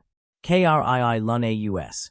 And once more, marked for death was a cruel shout, depleting health and reducing armor for 60 seconds. It was both poison and weakening. In-game it can be stacked to the point that using your fists can be an effective weapon to one-shot dragons, the creatures with the highest armor rating, meaning defense, and worse of it, it was permanent. This same applied to real life, making someone's defense as brittle as glass. "Mom, take the Deathclaw," Izuku shouted, turning to the Nemesis and letting one final shout. "Fusrodah." The nemesis had little defense against the empowered unrelenting force, and was lifted of the ground and smashed to a wall, where a spider crack was formed upon impact. The creature let out a roar of agony as it slid down, and showed that the point of impact had now purple blood in it. With that out of the way, Izuku turned to the Marbelow. The creature was as fearsome as one would imagine it would be in real life, rows of teeth that salivated obnoxious poisons, eyes that were also tentacles and tentacles that made it look like a nightmare sunflower. The Marbelow was made to unsettle and put terror on the hearth of others. All Izuku saw as an obstacle that needed to be burned, so he ran against the creature, angry and really done with whatever B had in mind, because when he gets his hands on her, the Marlboro swiped several tentacles at Izuku's feet. Izuku simply jumped higher than he could ever, then he jumped in midair, reaching the apex, then he burned. Izuku felt solar light envelop him, and he embraced the fire, and he shaped the fire in his hands, all 8 of them, and he spun in the air, letting glowing knives out of his hands at speeds no man should be able to throw them, all aimed at the Marlboro. The creature's massive bulk was an ideal target for the knife barrage, and with 6 extra arms, it was like 4 hunters tossing the super at the same time, at the same target. The Marlboro roared in agony as the first barrage burned with unnatural force, a fire that simply burned hotter than any other fire. After all, solar light was derivate from quantum forces. What fire could possibly match that? The Marlboro simply died and turned into ashes as the solar-made knives met their mark and burned to a molecular level. Upon landing, Izuku focused on the second threat, the Death Claw, still standing but filled to the brim with bullet holes, slowly advancing towards his mother, who was reloading. That won't simply do. No one approaches his mother to hurt her. With a yell, he slammed his left fist on the ground, and beneath the Death Claw a fist emerged, pushing the beast up and then enveloping it in a bubble of fire, burning it slowly and attacking it at a cellular level. "Mom now!" Izuku screamed. Inko took her cue and now with time, took perfect aim at the head of the Death Claw. She emptied the clip on the beast's head, and once the phase grasp was done, the beast fell, dead. The nemesis was slowly standing up, but had little time to regain breath as Inko and Izuku turned their attention to it. With a roar, Izuku's glowing arms began to spun, then they were fired, like missiles, still spinning, and glowing red. The nemesis had only time to stand up as 6 solar-infused siren fists slammed it with such a force that it simply exploded in a shower of gore and purple blood and small chunks of meat, and the wall behind it got burned as a collateral. Then there was silence. Izuku took deep breaths. Inko reloaded and took deep breaths. Eri was breathing hard as well. She had never seen so many monsters getting annihilated in such a manner. Not even Overhaul could do this and not get overwhelmed at one point. But these 2 people, Inko and Izuku, did what these things were trying to do to them, overwhelm them. They were very close to escape now. "Mom," Izuku called. "How are you doing?" he asked, still enveloped in solar energy. Inko actually scoffed. "You're really asking me that?" "You're on fire," she exclaimed, rather worried. In hindsight, she shouldn't be. She just saw her son not be consumed by his power. He was not on a power trip, which said a lot, considering that most kids, when they unleash their quirks, tend to have their first power trip. It's a make or break to them. Honestly, it was like staring at a mirror now. When she first used her quirk to the point of exhaustion, she was in such a high that she wanted to keep using it, to show the world that her quirk was not weak, to show her parents she was not weak, but logic and a cool head prevailed. She still remembers her parents' disappointed look. Now she knew better. They hoped to get her in the high and encourage it to control her. She didn't break. She made herself that day. "Mom, I just saw you shoot your way towards some creatures. Most gamers take a nope approach. I saw you shove a gun at a tyrant's mouth and ventilate its head with it. I just saw you gun down a Deathclaw with a machine gun. Most people use rockets to deal with Deathclaws," Izuku said with a small smile, making his way towards his mother, then patting Eri's head, making the red-eyed girl to lean for more. "Well," Inko began. "Most gamers aren't me," she said as she one-hugged her son and kissed his forehead. "I was really worried you would go on a rampage," she said. "I nearly did," Izuku admitted, breaking the hug. "Now we must leave," he said. "I think we got all the bows. All that's left are quirk users," he said, making Inko raise an eyebrow. "You make it sound like they are the easy part," she said. "They are human. They are my age. I think the sight of a gun and a kid with glowing all-might-size arms and on fire or electricity will cow them," he said. "And if not," he let the sentence hang. Inko nodded at that. With that said, they began to move towards the exit of the room, only for the door to open and someone else enter. Izuku and Inko were instantly on guard, seeing a maid. A Victorian-dressed girl had just entered the room, brown hair tied and held by the headpiece most maids wore to cover it. green eyes that seemed to glow and skin that seemed to be a little pale to be healthy. The maid simply stopped, then her long skirt seemed to bristle, as air actually shuffled beneath. Izuku had the terrible thought that the girl just farted. Then he heard what he assumed was an engine, or engines, then it sunk in. "Oh no," Izuku whispered, his siren arms activating and the solar energy licking his skin intensifying. "Mom, that's a T-doll," he whispered to her. Her reaction was instantaneous. In the military and by extension everyone was taught to do one thing against a T-doll when spotted. Open fire without mercy. Inko did just that, the bullets breaking the sound barrier and instantly petting the form of the maid that seemed annoyed as bullets began to tear the clothes. But the bullets bounced off its skin. Shit, Inko swore as she reloaded. The maid doll had enough, and rose both arms. Instantly the sleeves were torn as the upper forearm lifted up, exposing mechanism and 2 barrels on each arm. "Oh no," Izuku said as he grabbed the Deathclew's corpse and rose it up. Then the maid opened fire. "Mom, take Eri back. I'll deal with the doll." Izuku screamed, his voice making the room vibrate as he began to advance, using the Deathclaw and not waiting to hear a response. The T-doll, M98, actually blinked when she saw the half-a-ton cadaver being used as a shield and being moved towards her, then tossed at her with great strength. With a sneer she somersaulted the speeding corpse BMM. Only for her internals to flare damage signals as her left side detected damage and her internal gyroscope began to spin out of control. She realized while arresting her fall that she had been hit with sufficient force to bend a metal rib and cause her gyroscope to be miscalibrated for an instant. Looking up, she saw the reason of the damage approaching her at alarming speed. For someone with a leg broken in 14 places, Izuku Midoriya moved way too fast.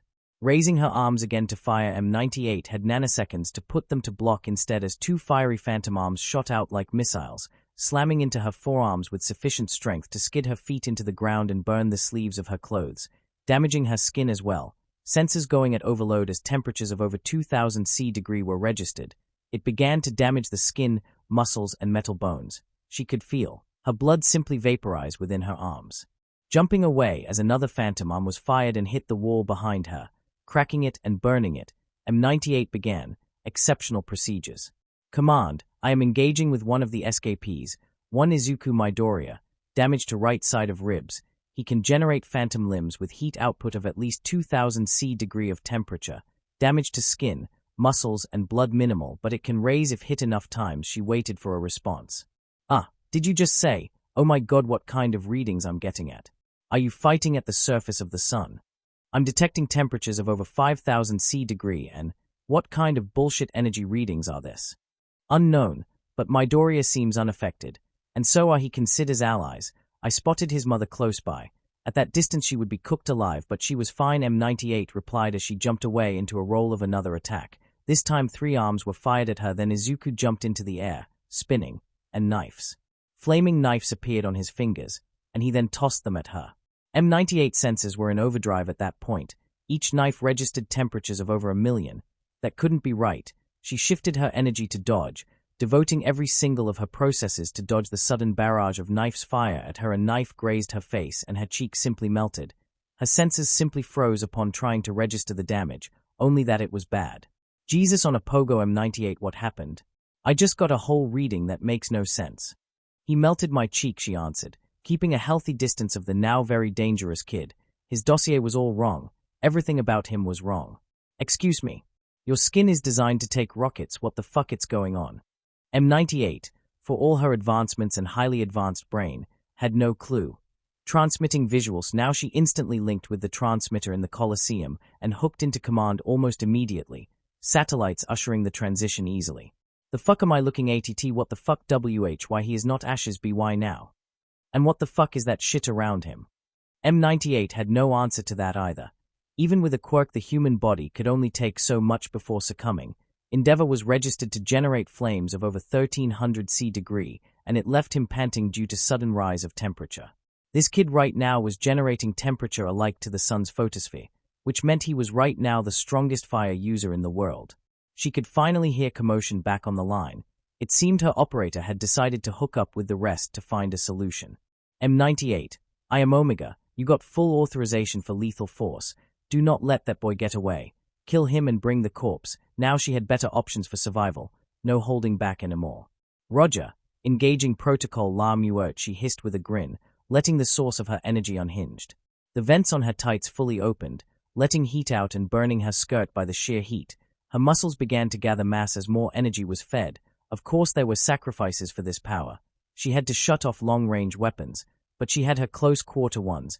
Mechanist shifted as two compartments opened on the underside of her forearms, then letting out her of blades out, each one a foot long. With a grin she grinded them together. "You are quite a nuisance, not only killing our bows but damaging facilities and troop gear," M98 stated with a hiss. Izuku for his part simply glared, his phantom limbs flexing and ready to fight as he simply burned with power.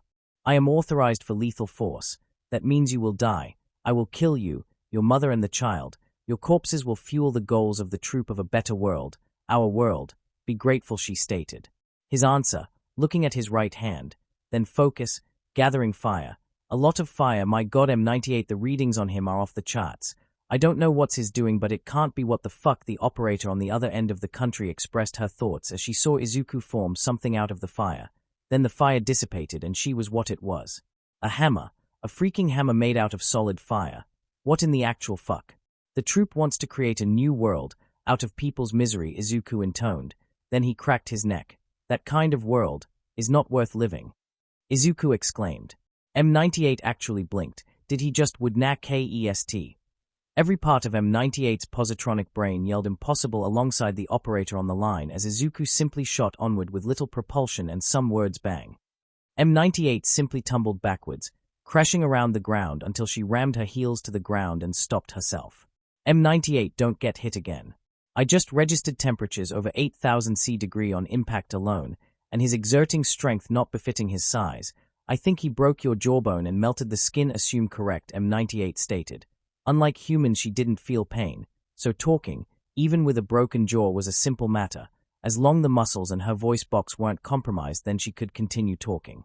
But he was right. She could not get hit again. FUSRODAH. Kinetic force of the kind she never expected hit her full force, actually ragdolling her and smashing her to a wall face first and actually bouncing off it.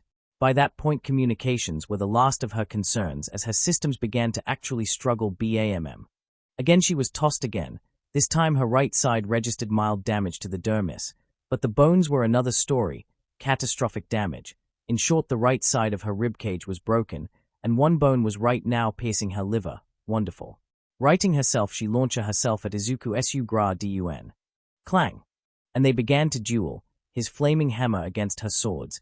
Yet with her enhanced speed he was meeting each blow with ease. A phantom fist met her face and lifted her of the ground. Spinning in the air, she took the chance and extended her arms, letting the blades come dangerously close to his face, which looked focused, too focused. Clang. He blocked her attack. He blocked it with perfect ease. Then he parried it. The hammer tore her right hand off, breaking the blade as well. It happened in an instant. Her brain was playing catch-up. Her operator was still trying to figure the numbers appearing on screen. As she landed and spun away of the boy, she came to a realization. The hammer hadn't tore her hand off. It had melted it off with a thunderous and precise blow. There was nothing attached to the wrist, a weak point in any hand. It was melted. White blood came out, but in shorts and insignificant amounts. The blade was also melted, destroyed, and useless. Oh my god, M98. Every time he screamed words, weird shit happens. I detect over 12 exotic energies with no actual way to figure out where it starts and where it ends. M98 was too focused to answer right now, only that this boy was way too dangerous to be left alive. He knew too much, way too much. He had to be terminated. She shot at him with ridiculous speed, her vents working overtime to expel excess heat on her body. Tid kloul. He shouted and she found herself moving slowly. No, she thought to herself. I am moving slowly. Time has dilated. Impossible. She saw Izuku move. He was moving slowly, but way faster than she was moving. Towards her she moved her arms, but her limbs didn't answer at the speed she wanted. Her brain demanded faster movement, but her limbs simply refused to move at the speed demanded. Izuku slammed the hammer on her face, and her skin boiled. 3 fists met her back and a vertebrae gave in his left. Real fist punched her damaged jaw and teeth flew away. 2 phantom arms grasped her left shoulder, and it burned. A knee broke the ribs on her left side and burned skin and muscle. Then all moved normally, and she crashed face first into the floor, tumbling by momentum and finally stopping when she rammed her left hand to the ground, digging her fingers into the hardened floor, trying to stand up only to collapse on a knee. My god, Omega, so we got to get M98 out of there. That kid's a butcher. She didn't have the energy to reply to that, for he was right. Izuku Midoriya was butchering her. Onboard sensors were simply struggling to convey the damage her internals were subjected to. In simple terms, if something didn't happen, she was dead. Then it happened. M98, we have a situation. One of the C6 spotted several heat signatures. The Colosseum, it's going to be raided. She heard Omega spoke to her. They are expendable. You aren't.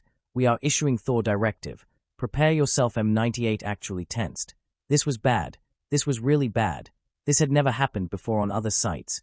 The eventualities were planned, but it was expected to never occur. The heroes were never effective enough. They had the police infiltrated. They had future recruits in schools, waiting to be unleashed. This wasn't supposed to happen.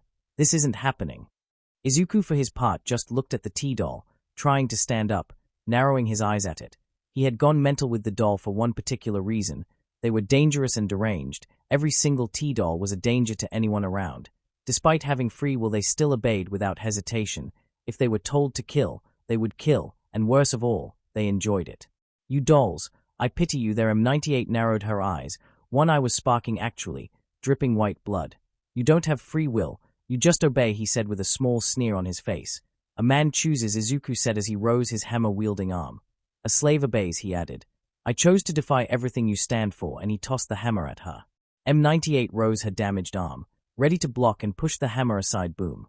Only for it to explode upon contact. Her arm flew away, or what was left of it, now a simple, reddened metal rod, all while her clothes and skin burned with fires hotter than anything and compromising most of her combat systems, initiating Thor initiative. Those words made her day as the relay began to hum with life. Izuku tensed up when he saw the T-doll began to glow and crackle with electricity. M98 hissed, turning her attention towards him. I'll kill you later. I'll kill your mother and little girl later, she hissed. You have made enemies of superior and noble forces than you can possibly imagine, she added, feeling the relay ready to fire. When all said and done, and the world is on its knees, the last thing you will see be me caving your mother's head. Then the relay fired. Izuku had a single second to consider the doll's words before she exploded in a shower of light and lighting, letting a pulse of energy that hit him full force but fizzled as arc light simply pulsed and overpowered the wave. Still, it traveled all over the area. It left an uneasy feeling. Turning around, Izuku focused on his mother and Eri. Both looked relieved, but rather shook by the disappearance of the T-doll. As he approached, the lights began to flicker. Then they died out. The lights died out, and Mirio's radio died with it, and he cursed on his mind as panic seemed to sweep under him. Unlike him, the teens under him were not trained how to react in these kind of situations. Every single hero in training was, to remain calm and collected. Even as the world seemed to unravel, people looked at heroes as beacons of hope and stability. They had to act as such. But the situation right now was anything but simple. On one hand, they had a possible hostage situation. They had no idea where the Midoriyas were, and right now Queen Bee, who was present right now, was the only person who knew where they were and was main responsible of the kidnapping. He was behind enemy lines. The Colosseum was a possible troop stronghold. The fact All Might was inside made the situation worse instead of better. All Might is a criminal deterrent. In Mirio's eyes right now, All Might only has one function in this particular moment, to be a rocket launcher, to cause as much possible damage to the enemy as possible. Then there was the heroes outside, who surely worried about why he wasn't communicating. Boom. And that was his cue that they were done waiting. Between Endeavor and Mako, there was enough firepower to overwhelm even the staunchest defense. But when those defenses have turrets, sometimes it pays to be cautious. But with communications down and lights as well, and of course the lights would return now, or rather the emergency lights, barely half of the lights in the arena light up. That meant a lot for Mirio, which meant the generators were compromised, by some reason, which meant the Quirk suppressors in the lights could not be activated, not without compromising visibility for everyone. That or the emergency generators only worked to power up the lights, and that's about it. Mirio risked a look down, to see how the situation was now, and oh my god, Yagi just transformed into All Might during the blackout. Something no one had noted so far, until his bench neighbor looked to his right and froze. Mirio saw how All Might actually looked back, with a smile, then oh no so gently patted the boy's back. BAMM. Sensing him flying towards the ring and making everyone look at the source of it, and start to panic, you know why are you going to lose? Oh my god, he is actually changing his catchphrase to freak them out. Because I am here. And then people started to scream in agony. Mirio took a deep breath. The plan just went to hell. Oh well, Mirio muttered as he zeroed on Queen Bee's panicking form, then dropped from the rafters, activating his permeation once he reached the ground and then moved onwards. Like a humanoid shark, he started his usual maneuvers, approaching Bee and her bodyguards. Then he freaked them out when he was in front of them. Pooey! And introduced his fists into their guts. Sir Night Eye was honestly wondering how he should kill Mako and where to toss the body. It was her who started the raid the moment the lights went out and a freak storm formed. Granted, the storm died a minute later, but still the pulse that came before the storm came about and the light died out was strange. Strange enough for Mako to charge like a bull on steroids and making everyone follow her. Right now, leaving one of the top 10 heroes charge on their own towards troop territory with known bows nearby and a bunch of teens that were not right in the head was not a good idea at all. So they all charged, and the first obstacle became apparent. Robots, actual robots. Why an underground fighting ring has robots was anyone's guess, but considering that they had bows, it was not that far-fetched. This was guard, or better said last-minute guards. They weren't present or reported by Mirio or Nerihei. Bam! That didn't stop Mako from smashing them into pieces with her powerful kicks. They were blocky and slow, but moved with purpose, and mercifully were armed with only batons. This only enforced the idea that the Midoriyas were there, and the robots were reinforcements against anyone trying to interrupt them. Might I ask, why are we fighting robots? Best Genist asked from his side, manipulating the fibers from his clothes to grab 3 robots and then with a yank easily dismember them from the joints. They are last-minute reinforcements. Nerihei-chan and Lemillion didn't reported any kind of robots before Night Eye snapped, throwing a weighted chess piece at the optics of the robot, making it blanch a little, enough for Endeavor to come and crush its head, or melt its internal components. One could not be so sure with fire and delicate mechanic parts within an advanced robot. I might have a suspicious as of why, another hero stated. Clad in what could be described as an armored royal blue, white and gold accentuated KPRO, with white leggings making it all over the waist and an armored blue skirt, and heavy-looking armor plating on her arms, a mask covering her whole face in the form of a Chinese lion in gold. The heroine Frost simply ducked under another blow of a robot, before forming a spear of ice and impaling the head of the machine, making it twitch and then go limp. If the kidnapped family is here and they are such a high profile as you make it believe, Frost began, pivoting to her left and dodging another robot, before forming an ice axe and decapitating the robot. Then the ringleader of this operation would want it to everything go as smoothly as possible, hence extra defenses, she added with a modified voice, the mask having a voice modulator, giving it a generic female robotic voice. All I know is that they are delaying us, Endeavor snarked as he slammed a fire-propelled knee to a robot's torso, instantly caving it. Oni. Spartan. He called to 2 of his sidekicks, one dressed as a ninja with an Oni-like mask, the other dressed as an actual Spartan warrior, shield and all. Go with Mako and Frost. Night Eye get a contingent of officers and soldiers with them. By the time we get this done, we might lose them. Dragoon. Genist go with them. Night Eye actually nodded at that. It was a plausible action. They could not allow Bee and her cohorts and anyone in the Colosseum to escape. This was too important. I can do this on my own. Mako remarked as she scissor-kicked the head of 2 robots, landed and back somersaulted another one's head off. This is too important for your lone wolf shit. Naosama snapped as he shot point-blank a robot in the head, glaring at Mako. We do this by the book. You can beat all you want inside. Right now, teamwork, he added as he double-tapped another robot that was missing its legs and was crawling towards him. Mako tsk'd but otherwise fell in line. She would not admit it out loud, but Naosama was about one of the few people that could rein her in without getting his balls kicked into their skulls. With a gruff shout, Endeavor rose his arms and let out a powerful jet of fire, incinerating the robots on their path. At first it looked like it was doing nothing, but then they began to collapse, their internals either not properly insulated for heat or they were made for cheap and as a result were easy to damage with sudden shifts in temperature. Go, Geo! The number 2 hero shouted to the group as he and others began to engage in a distraction. The entrance to the Colosseum proper was in fact the entrance to the old metro lines that made the Colosseum. As a result, the entrance had stairs leading to the underground proper, so it was no surprise to the police officers that the heroes totally skipped the stairs with a single jump and landed on the bottom steps and instantly began to wail at whatever was attacking them, which turned to be the reason they were called in the first place. When villains were not usually involved, these kinds of raids were left to the police of military forces, depending of the gravity of the situation and opponent. But when it involves bioorganic weapons and an organization that has been known for engaging heroes, villains, military forces, and kill both politicians and civilians without discrimination, then all bets are off. Mako actually let out a small sound of annoyance and pain when a tyrant punched her away. She had to hand it to the bastards of the troop. They made those things to last. It took a kick of hers to the arm and it didn't break. Usually things breaks when she kicks it. Open fire.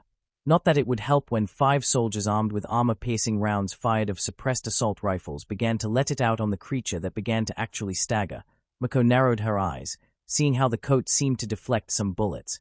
But as the more it was damaged, the less it did. The fucker had a bullet-proof trench coat, a heavy one at that. She could hear every step it made. Everyone could. That thing might as well wearing tank plating just for the sheer. Wait. Then the thing took a knee, bleeding purple blood, and Mako took her opportunity. With monstrous force she propelled herself towards the downed tyrant and Spartan kicked it in the face. The effect was instantaneous. With its head down, the blow caved the neck, and basically propelled the head into the chest cavity and pretty much killing it. Unless it can function without a head and a skull surely fractured beyond repair. She didn't even spare a glance as the creature fell. She zeroed on the second tyrant that just got a spear trough the head and then decapitated. Damn you too, Mako cursed both Oni and Spartan. Both actually turned to her, and while Oni wore a mask, Spartan didn't, so he could see the grin on his face. Oh, so sorry, Mako. We just thought we should lighten the load. I mean you being old and all that, Spartan said with a smile. Motherfucker, my hair is natural white. I'm not old, Mako replied, ducking under the blow of what intelligence and the man who knew the creatures, Mr. X dubbed as GLEMs, and rewarded the effort of the golem with a caved chest cavity. My mom said the same, Oni replied with what Mako assumed was a grin. She could literally hear the smugness coming out of his mouth. I will shove my size fuck you feet up your asses and wear you both as sandals, she promised, like she always does. Considering you have rabbit feet, you're going to reach right past their stomachs, one soldier stated as he reloaded, then took aim as he fired at another golem, hitting straight in the chest and making it stagger and then fall, dead. How many of these assholes are we supposed to find before we reach the fuckers on the center? Mako wondered. All Might didn't specify. He expected the tyrants. According to Mr. X, we might encounter more. The tyrants are in fact the baseline for the Nemesis Knight I counted. Wonderful. The no-lip-looking motherfuckers evolved from something that looks presentable, a cop stated with a sneer. I am really hoping the kidnapped kid is in fact loose there. I saw what he did to those Nemesis back at his home, he added as he began to jog towards the hall. Mako actually grinded. She had seen the pictures. Every hero in the operation did. 5 dead lickers, beaten to death, 2 bisected nemesis by what seemed to be pure energy and the outline of GOLEMs on the wall, left after something really hot vaporized them. She was in the same camp. If the kid's loose, then it would be karmic justice at its best, and he would be in the right on using his quirk right now, even without permit. He was in a situation where his life was endangered.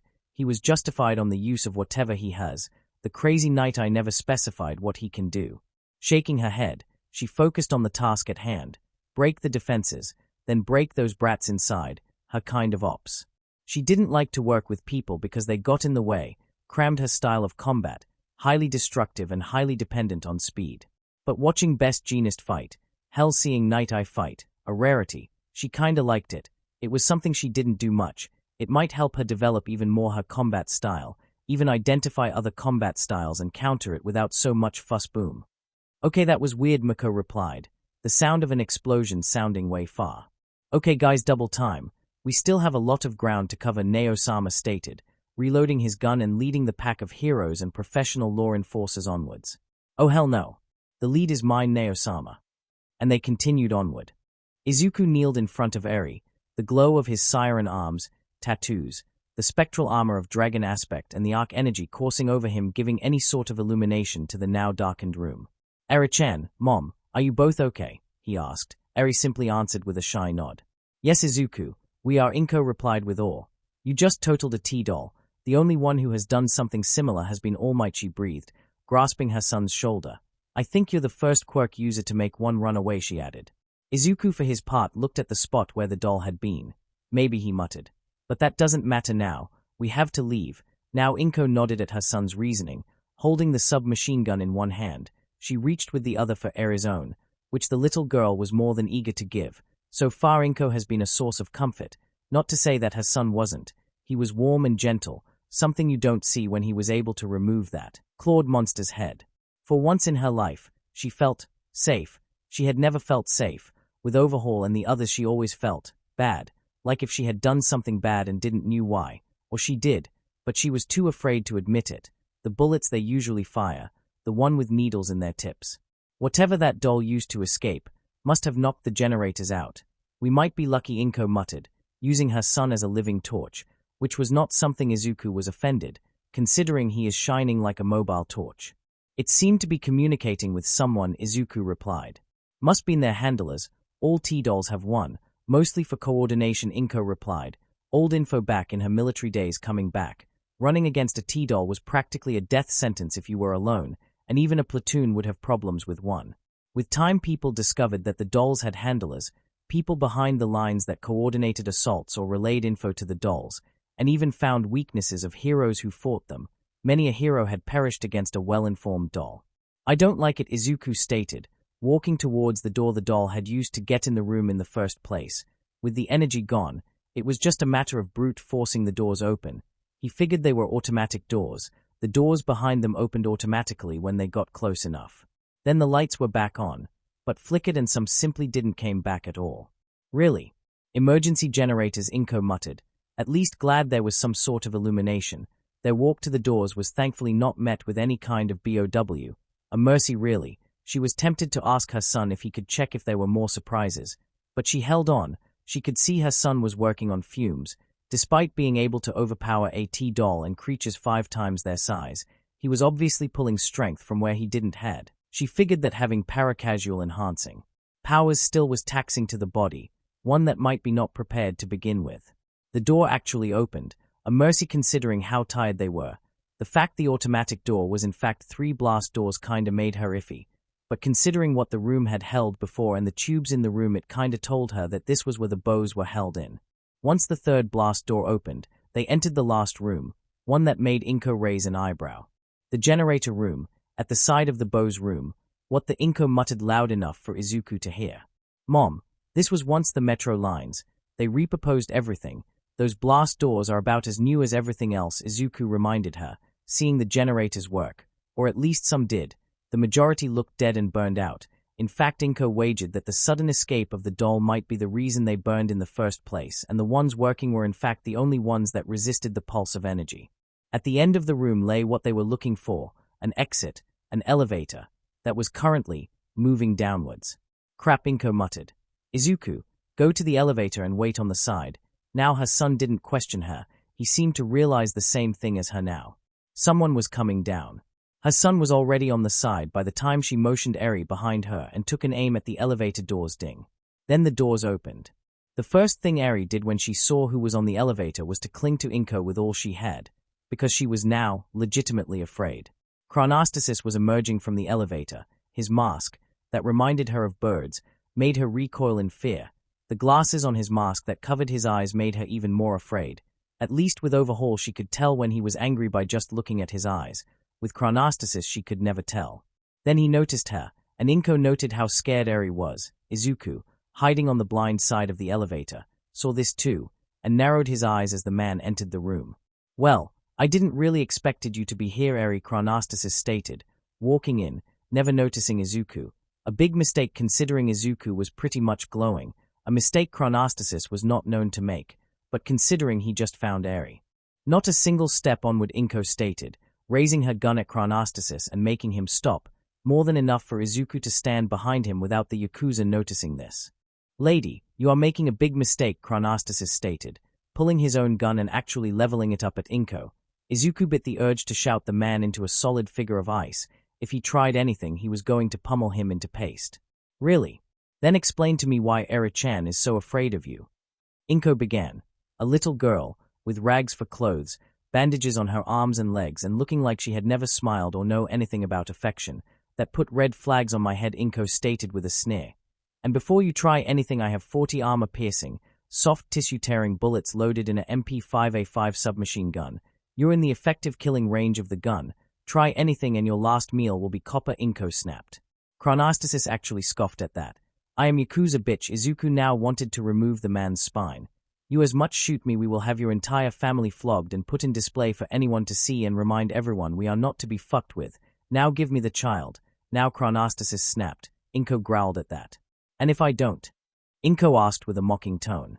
I wasn't asking. Give it now, Chronostasis snapped. Eri is a sweet child, not a thing, and the only place she will be going will be with me and my son, Inko said. Their Chronostasis actually blinked behind his mask. Son, he asked, then dared to look back, the last mistake he made. Sup. Izuku slammed an arc-infused fist to the side of Chrono, making him gasp in pain and his quirk to basically fizzle out of his control. Then two ethereal arms met his masked face and brutally slammed him to the ground. Their Izuku began to wail on him. The gun flew of Chrono's hand, and he was unable to use his quirk because of the pain and the barrage of punches his body began receiving. Eri only watched in awe as one of her tormentor was simply beaten to an inch of his life. Part of her felt relieved of this. The pain Overhaul inflicted on her was always accompanied by the belittling words of Chronostasis, calling her a thing and object, something Overhaul always did. But he always did it, reminding her she was needed despite being a thing. Chrono never seemed to care, insulting her. When the wounds on her arms would open, he would mock her. And he was responsible for the death of a person that had given her shelter in such a way that still haunts her. Seeing him on the ground, now bloody and with his limbs in odd directions, made her feel, not fine, but rather, alleviated the pain he caused. Eri looked up, so focused on the broken form of Chronostasis that she didn't notice the Midoriyas already on the elevator, waiting on her. Come on, Eri-chan, we are getting out of here, Inko said with her encouraging smile, one her son mimicked. Eri nodded, still unable to smile, but she felt she one day could. As she moved onward, she eyed the form of Chronostasis. Without his mask he looked normal, or as normal he can be with his face looking like hamburger meat. Eri stared at his face, then her eyes narrowed, then she rose, her little feet crack. Chronostasis was so out of it that he never noticed the broken nose Eri had added. With a sniff, Eri ran to the Midoriyas, hugged Inko's leg, then did the same with Izuku's, then nodded at the duo. Let's go, she said, seeing the elevator doors close, and part of her former life being left behind alongside it. Inko pressed a single button, and the odd sensation of the elevator going upwards was felt by the trio, who only looked at the numbers in the elevator changing, indicating the floor they were now, that and the odd music that came along. I like the sound, Eri said suddenly. Inko said, honestly she had heard better. When we get home I can show you some better music, she added. Mum, no, Izuku said. Izuku, don't start, you're not infecting her with that. It is music. Eri, don't listen to Mom. Once we get home I'll introduce you to some real music, Izuku boasted. Game soundtracks and movie soundtracks don't count as music. Oh really? I happen to recall Celine Dion and Titanic, a movie soundtrack you love. I'm still introducing her to J-pop. Mom, no, Mom, yes. Eri actually let out a snort, then blinked at that. So did the family of mother and son. What was that? Eri wondered. That, Eri-chan, is your first step on how to laugh and smile, Inko said with a kind smile. Izuku smiled as well, ruffling Eri's hair. Then he looked again at the changing numbers in the elevator. Mom, Izuku began, getting the attention of his mother. Behind me, Eri-chan. Get behind Mom, the little girl nodded, and his mother did the same. What's the plan? Inko asked. Same plan. Anything in our way gets broken, Izuku said, arc energy arching on his body. Good enough for me, Eri-chan. Keep close, the little girl nodded. Then the elevator stopped. Inko rose, her gun onward. Eri bit her lip in anticipation, expecting to see Overhaul once the doors opened.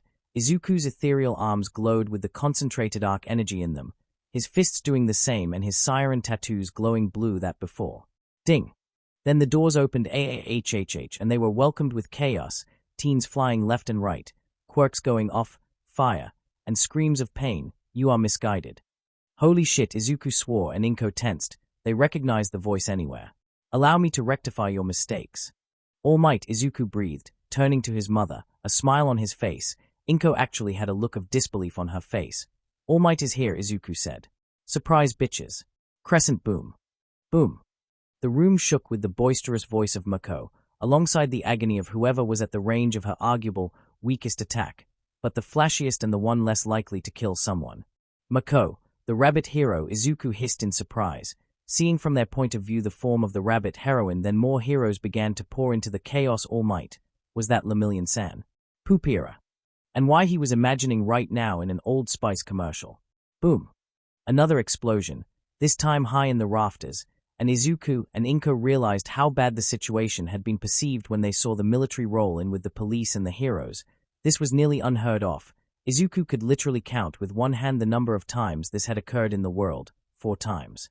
Move. Move, neutralize them. A soldier screamed, suddenly hitting a teen with the butt of his rifle, then another soldier using his quirk on a group of rushing and really angry teens.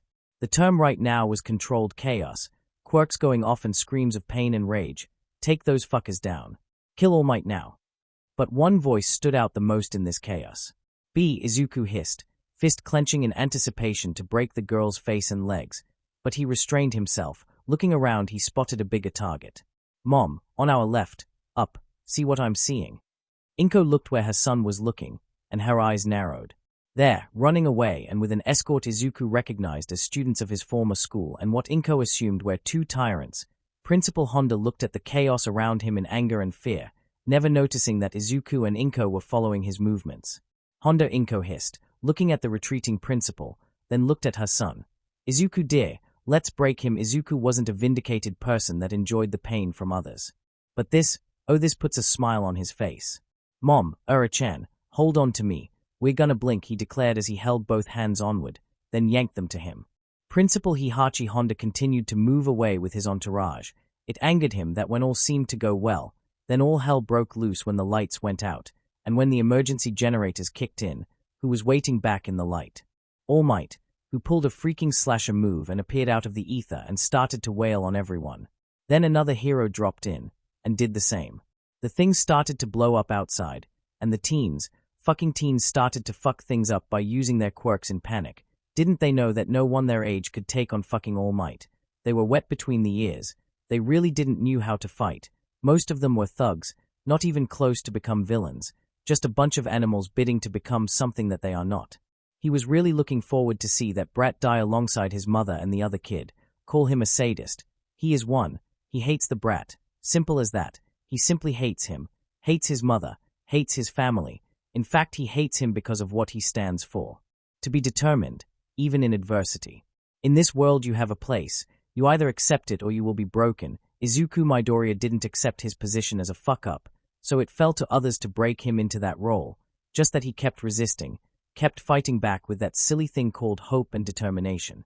He should be AMM. The sound of rushing wind and 2 of his guards flying to a wall made him and the others turn around, and his blood ran cold. Izuku Midoriya had simply appeared, 6 ethereal arms that cracked with electricity behind him, coated in what seemed a rainbow-colored scaly armor that pulsed with power and breathing hard, so hard the area around him was rattling with each intake and exhale of breath. Then he saw his mother behind him, armed, and really pissed, and her early promise reared its ugly head. Then he saw the little child, and by some reason he felt fear, maybe because her horn, once white, was caked with grime and he assumed was the blood one of the bows, and the horrible realization the child gored one of the bows to death reared its ugly head too. Hello, Principal, Izuku spoke, each arm pulsing with energy. I didn't appreciate you raping my mind and insulting my family, he added, taking a single step forward. The first tyrant made its move, recognizing Izuku as a target, then it staggered as blood came out of its mouth. Then it opened it up and teeth simply flew out of the mouth as it staggered by the sudden damage. Honda had little time to wonder who did that when Inko was already in front of the tyrant, jamming her gun at the creature's open mouth. The next thing he knows, it's that the back of the tyrant's skull, it's blown open and brain matter it's hitting his face, making him recoil in shock. The second tries to move, only for Izuku to be already in front of the creature. A brutal punch to the gut lifts the bow off its feet, and the 6 arms seize the head of the still flying creature. With a growl, Izuku commands his ethereal arms, and with a flex of energy, the tyrant's skull simply caves in under the pressure, the sound of cracked bones making his last 2 bodyguards to actually fall on their butts and try to look as less intimidating as they can against the kid and woman who just mutilated 2 bows of high-end production.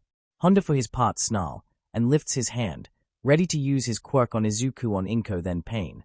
He lets out a yowl of pain as he falls to the ground, clutching his right knee in pain. Looking up, he sees the little girl with red eyes and white hair. Her horn now has blood. His blood. It doesn't take a genius to figure out what she did. She gored his kneecap. You little bitch, Honda snarled, ready to reach and strangle the little girl that dared to attack him. In fact, he was about to if his arms weren't suddenly bound to his sides by some unseen force. Language. He heard someone from behind him. Oh my, Best Jeanist Honda heard Izuku say in shock and awe. This he hated. He hated heroes. He hated heroes worshippers like Izuku. He hated them all for believing in hope. There was none in this trash world that deserved to be burned to cinders and everyone's innocence to be raped to death. Oh, you must be Izuku Midoriya, his mother Inko, lovely lady. And who's the brave little girl at your side? We didn't get pictures of her, Best Jeanist, fourth on the hero ranking stated. His hands held onward as part of his suit simply unraveled for him to use his quirk. Someone braver than me, Izuku said, ruffling Eri's hair, making her cheeks feel hot. What was this feeling? Was this embarrassment? Mighty declaration, Best Jeanist said, looking at the other bodyguards, two conscious and bounded, two unconscious, probably will need teeth reconstruction by the looks of it and really unconscious, also bound, he can't take risks, two dead bows, and a fat man that apparently is the principal of Aldera High. Wonderful. This night has proven to mighty beneficial to the safety of the people. Izuku slightly smiled, then looked back at the ring, where All Might and Lemillion continued their fight, thinning the numbers of aggressors. More heroes began to pour in. Police and soldiers were binding and taking away those that were unable to fight or had surrendered at the first sing of conflict. Then he saw B. She continued to fight, trying to hit Lemillion while he took on two more, those two cronies of B. Oh, he had some scores to settle. Mom, Izuku began. Don't worry, go with that, said he held his hand onward, and yanked. Best Jeanist had a first-seat view of how a person blinks away, only to reappear in the center of the ring. What is he doing? He wondered, directing his gaze to Inko, who simply advanced at the downed principal. Settling some scores, like I am, she said, turning her gun and aiming the butt of the machine gun towards Honda. Remember when I said I was going to tear your heart, trough your throat? Honda sneered. I lied. I settle with making you eat all your teeth. And she proceeded to do just that, all while Best Jeanist debated himself on the morality of revenge and getting in the way of an angry mother that was armed. He stopped her after the 10th blow, just because she caved the man's jaw. Mamoru held her hand onward, taking the air of another soldier, then punched the man, making him stumble as he aimed his quirk at an advancing hero, this one looking like a Spartan soldier, doing the same but this time kicking him away of him, Nakahiro and B. He had repeated this ever since this mess began, even doing it against All Might, but having little effect. The man shrugged it off, only another dumbass getting in the way of the punch of the number one hero, and his face saved him from being in a coma. But this was getting them nowhere. Swoosh. Mamoru's blood ran cold as he turned in panic, spotting Izuku just inches from him. Without an issue he took every inch of air of Izuku's lungs, but not before he seized him with his extra arms. Bam! And now he was the one losing air as Izuku punched him in the gut so hard he lost control over his quirk. He was lifted into the air, but the arms still held him BAMM. And he was promptly slammed face first with the strength of 10 men. He lost his frontal teeth, his nose got caved and he knew no more, but after 3 days later when he woke up of his coma, in quirk-suppressing cuffs, in a hospital and without his teeth. With a snarl, Izuku released the now unconscious Mamoru, focusing on his second target, the one fighting Lemillion, Nakahiro.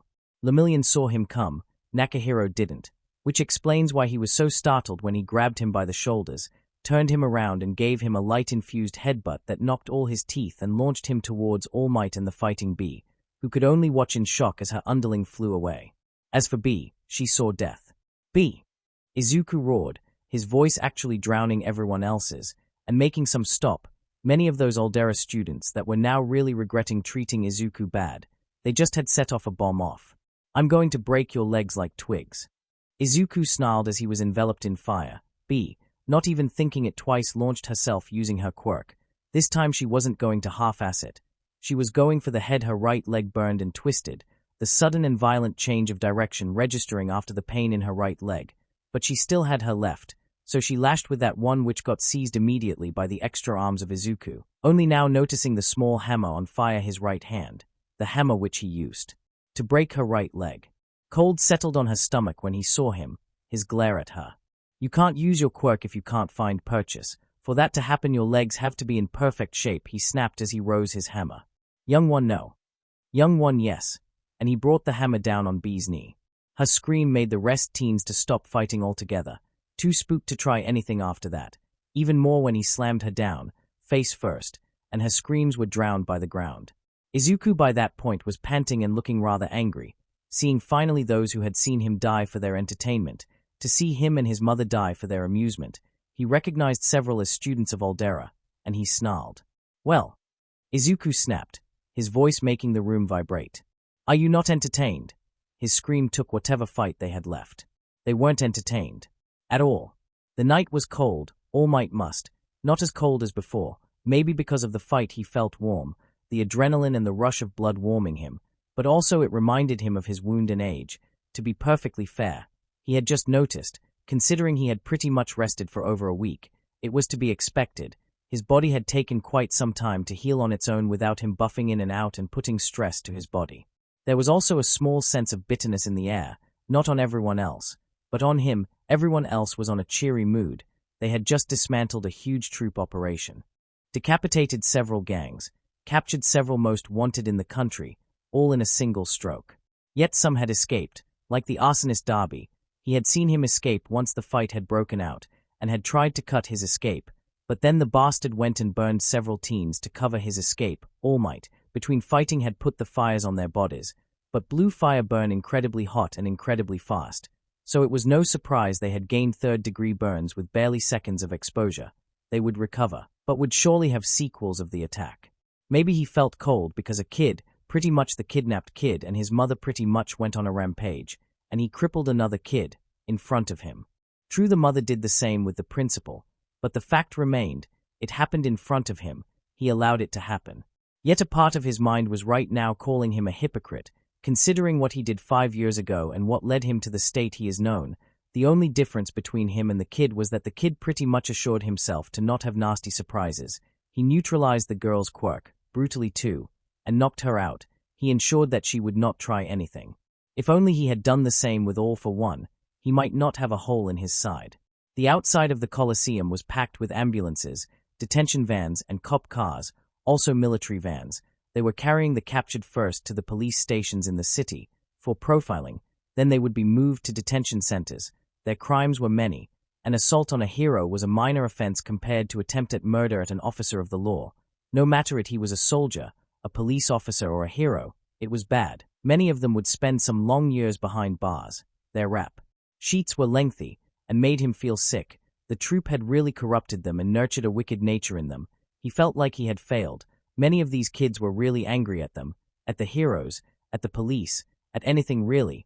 They were cursing, kicking, biting, saying that this world was fucked up and the troop would fix it, that villains were misunderstood heroes.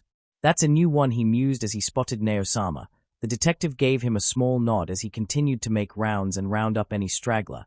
Apparently the Midoriyas had left someone in the basement.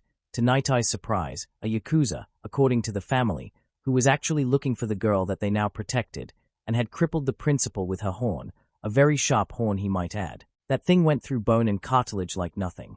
"This has been a bountiful night," he heard Night Eye boast with a small smile. On paper it was. It went by the book, mostly because the Midoriyas raised hell on the basement and killed every single bow that crossed them. The forensic team underground was still trying to pick up the pieces of those that weren't too torn. But the disconcerting part was the amount of bows. This could have ended really different if the Midoriyas hadn't broke out. Now, after this, came the hard part. Explain it to the media, because inevitably they would learn of this operation. They always do. They would butt their noses and try to sensationalize it. He knows that this is something not all media do, but those that do it make more problems to them than the actual criminals. Then also was the fact to inform the families of the captured. Nearly all were minors, so by law they were obligated to do so. Now that was going to get ugly, fast, especially considering several were attached to other cases that were on the verge of being dropped out for lack of evidence. This mess was going to make those cases on those kids even worse. He noted Endeavor around, talking with his sidekicks, directing them to escort several of the vans and ensure their safety. He knew just as well as All Might this would not go unpunished. The troop would retaliate, especially with the last bit of info the Midoriyas told them before they were taken to a hospital alongside the little girl that refused to leave their side. The paperwork for that was going to be a murder. A T-doll had been present, a T-doll that had escaped, and according to them via teleportation and had been the cause of the blackout on the Colosseum. This was not the first time All Might dealt with a T-doll of the troop, so why he felt so uneasy? Was it because of the troop and their retaliation? He really hoped not, for the troop rarely distinguished between targets. Collateral damage to them was acceptable. Civilians were just another target for them to attack. Chapter end notes. Quite a ride here. I argued with myself, not healthy, on how to end the chapter. This might look abrupt, but it was meant to be abrupt. No operation that I know ends smoothly. At least those know to the public eye.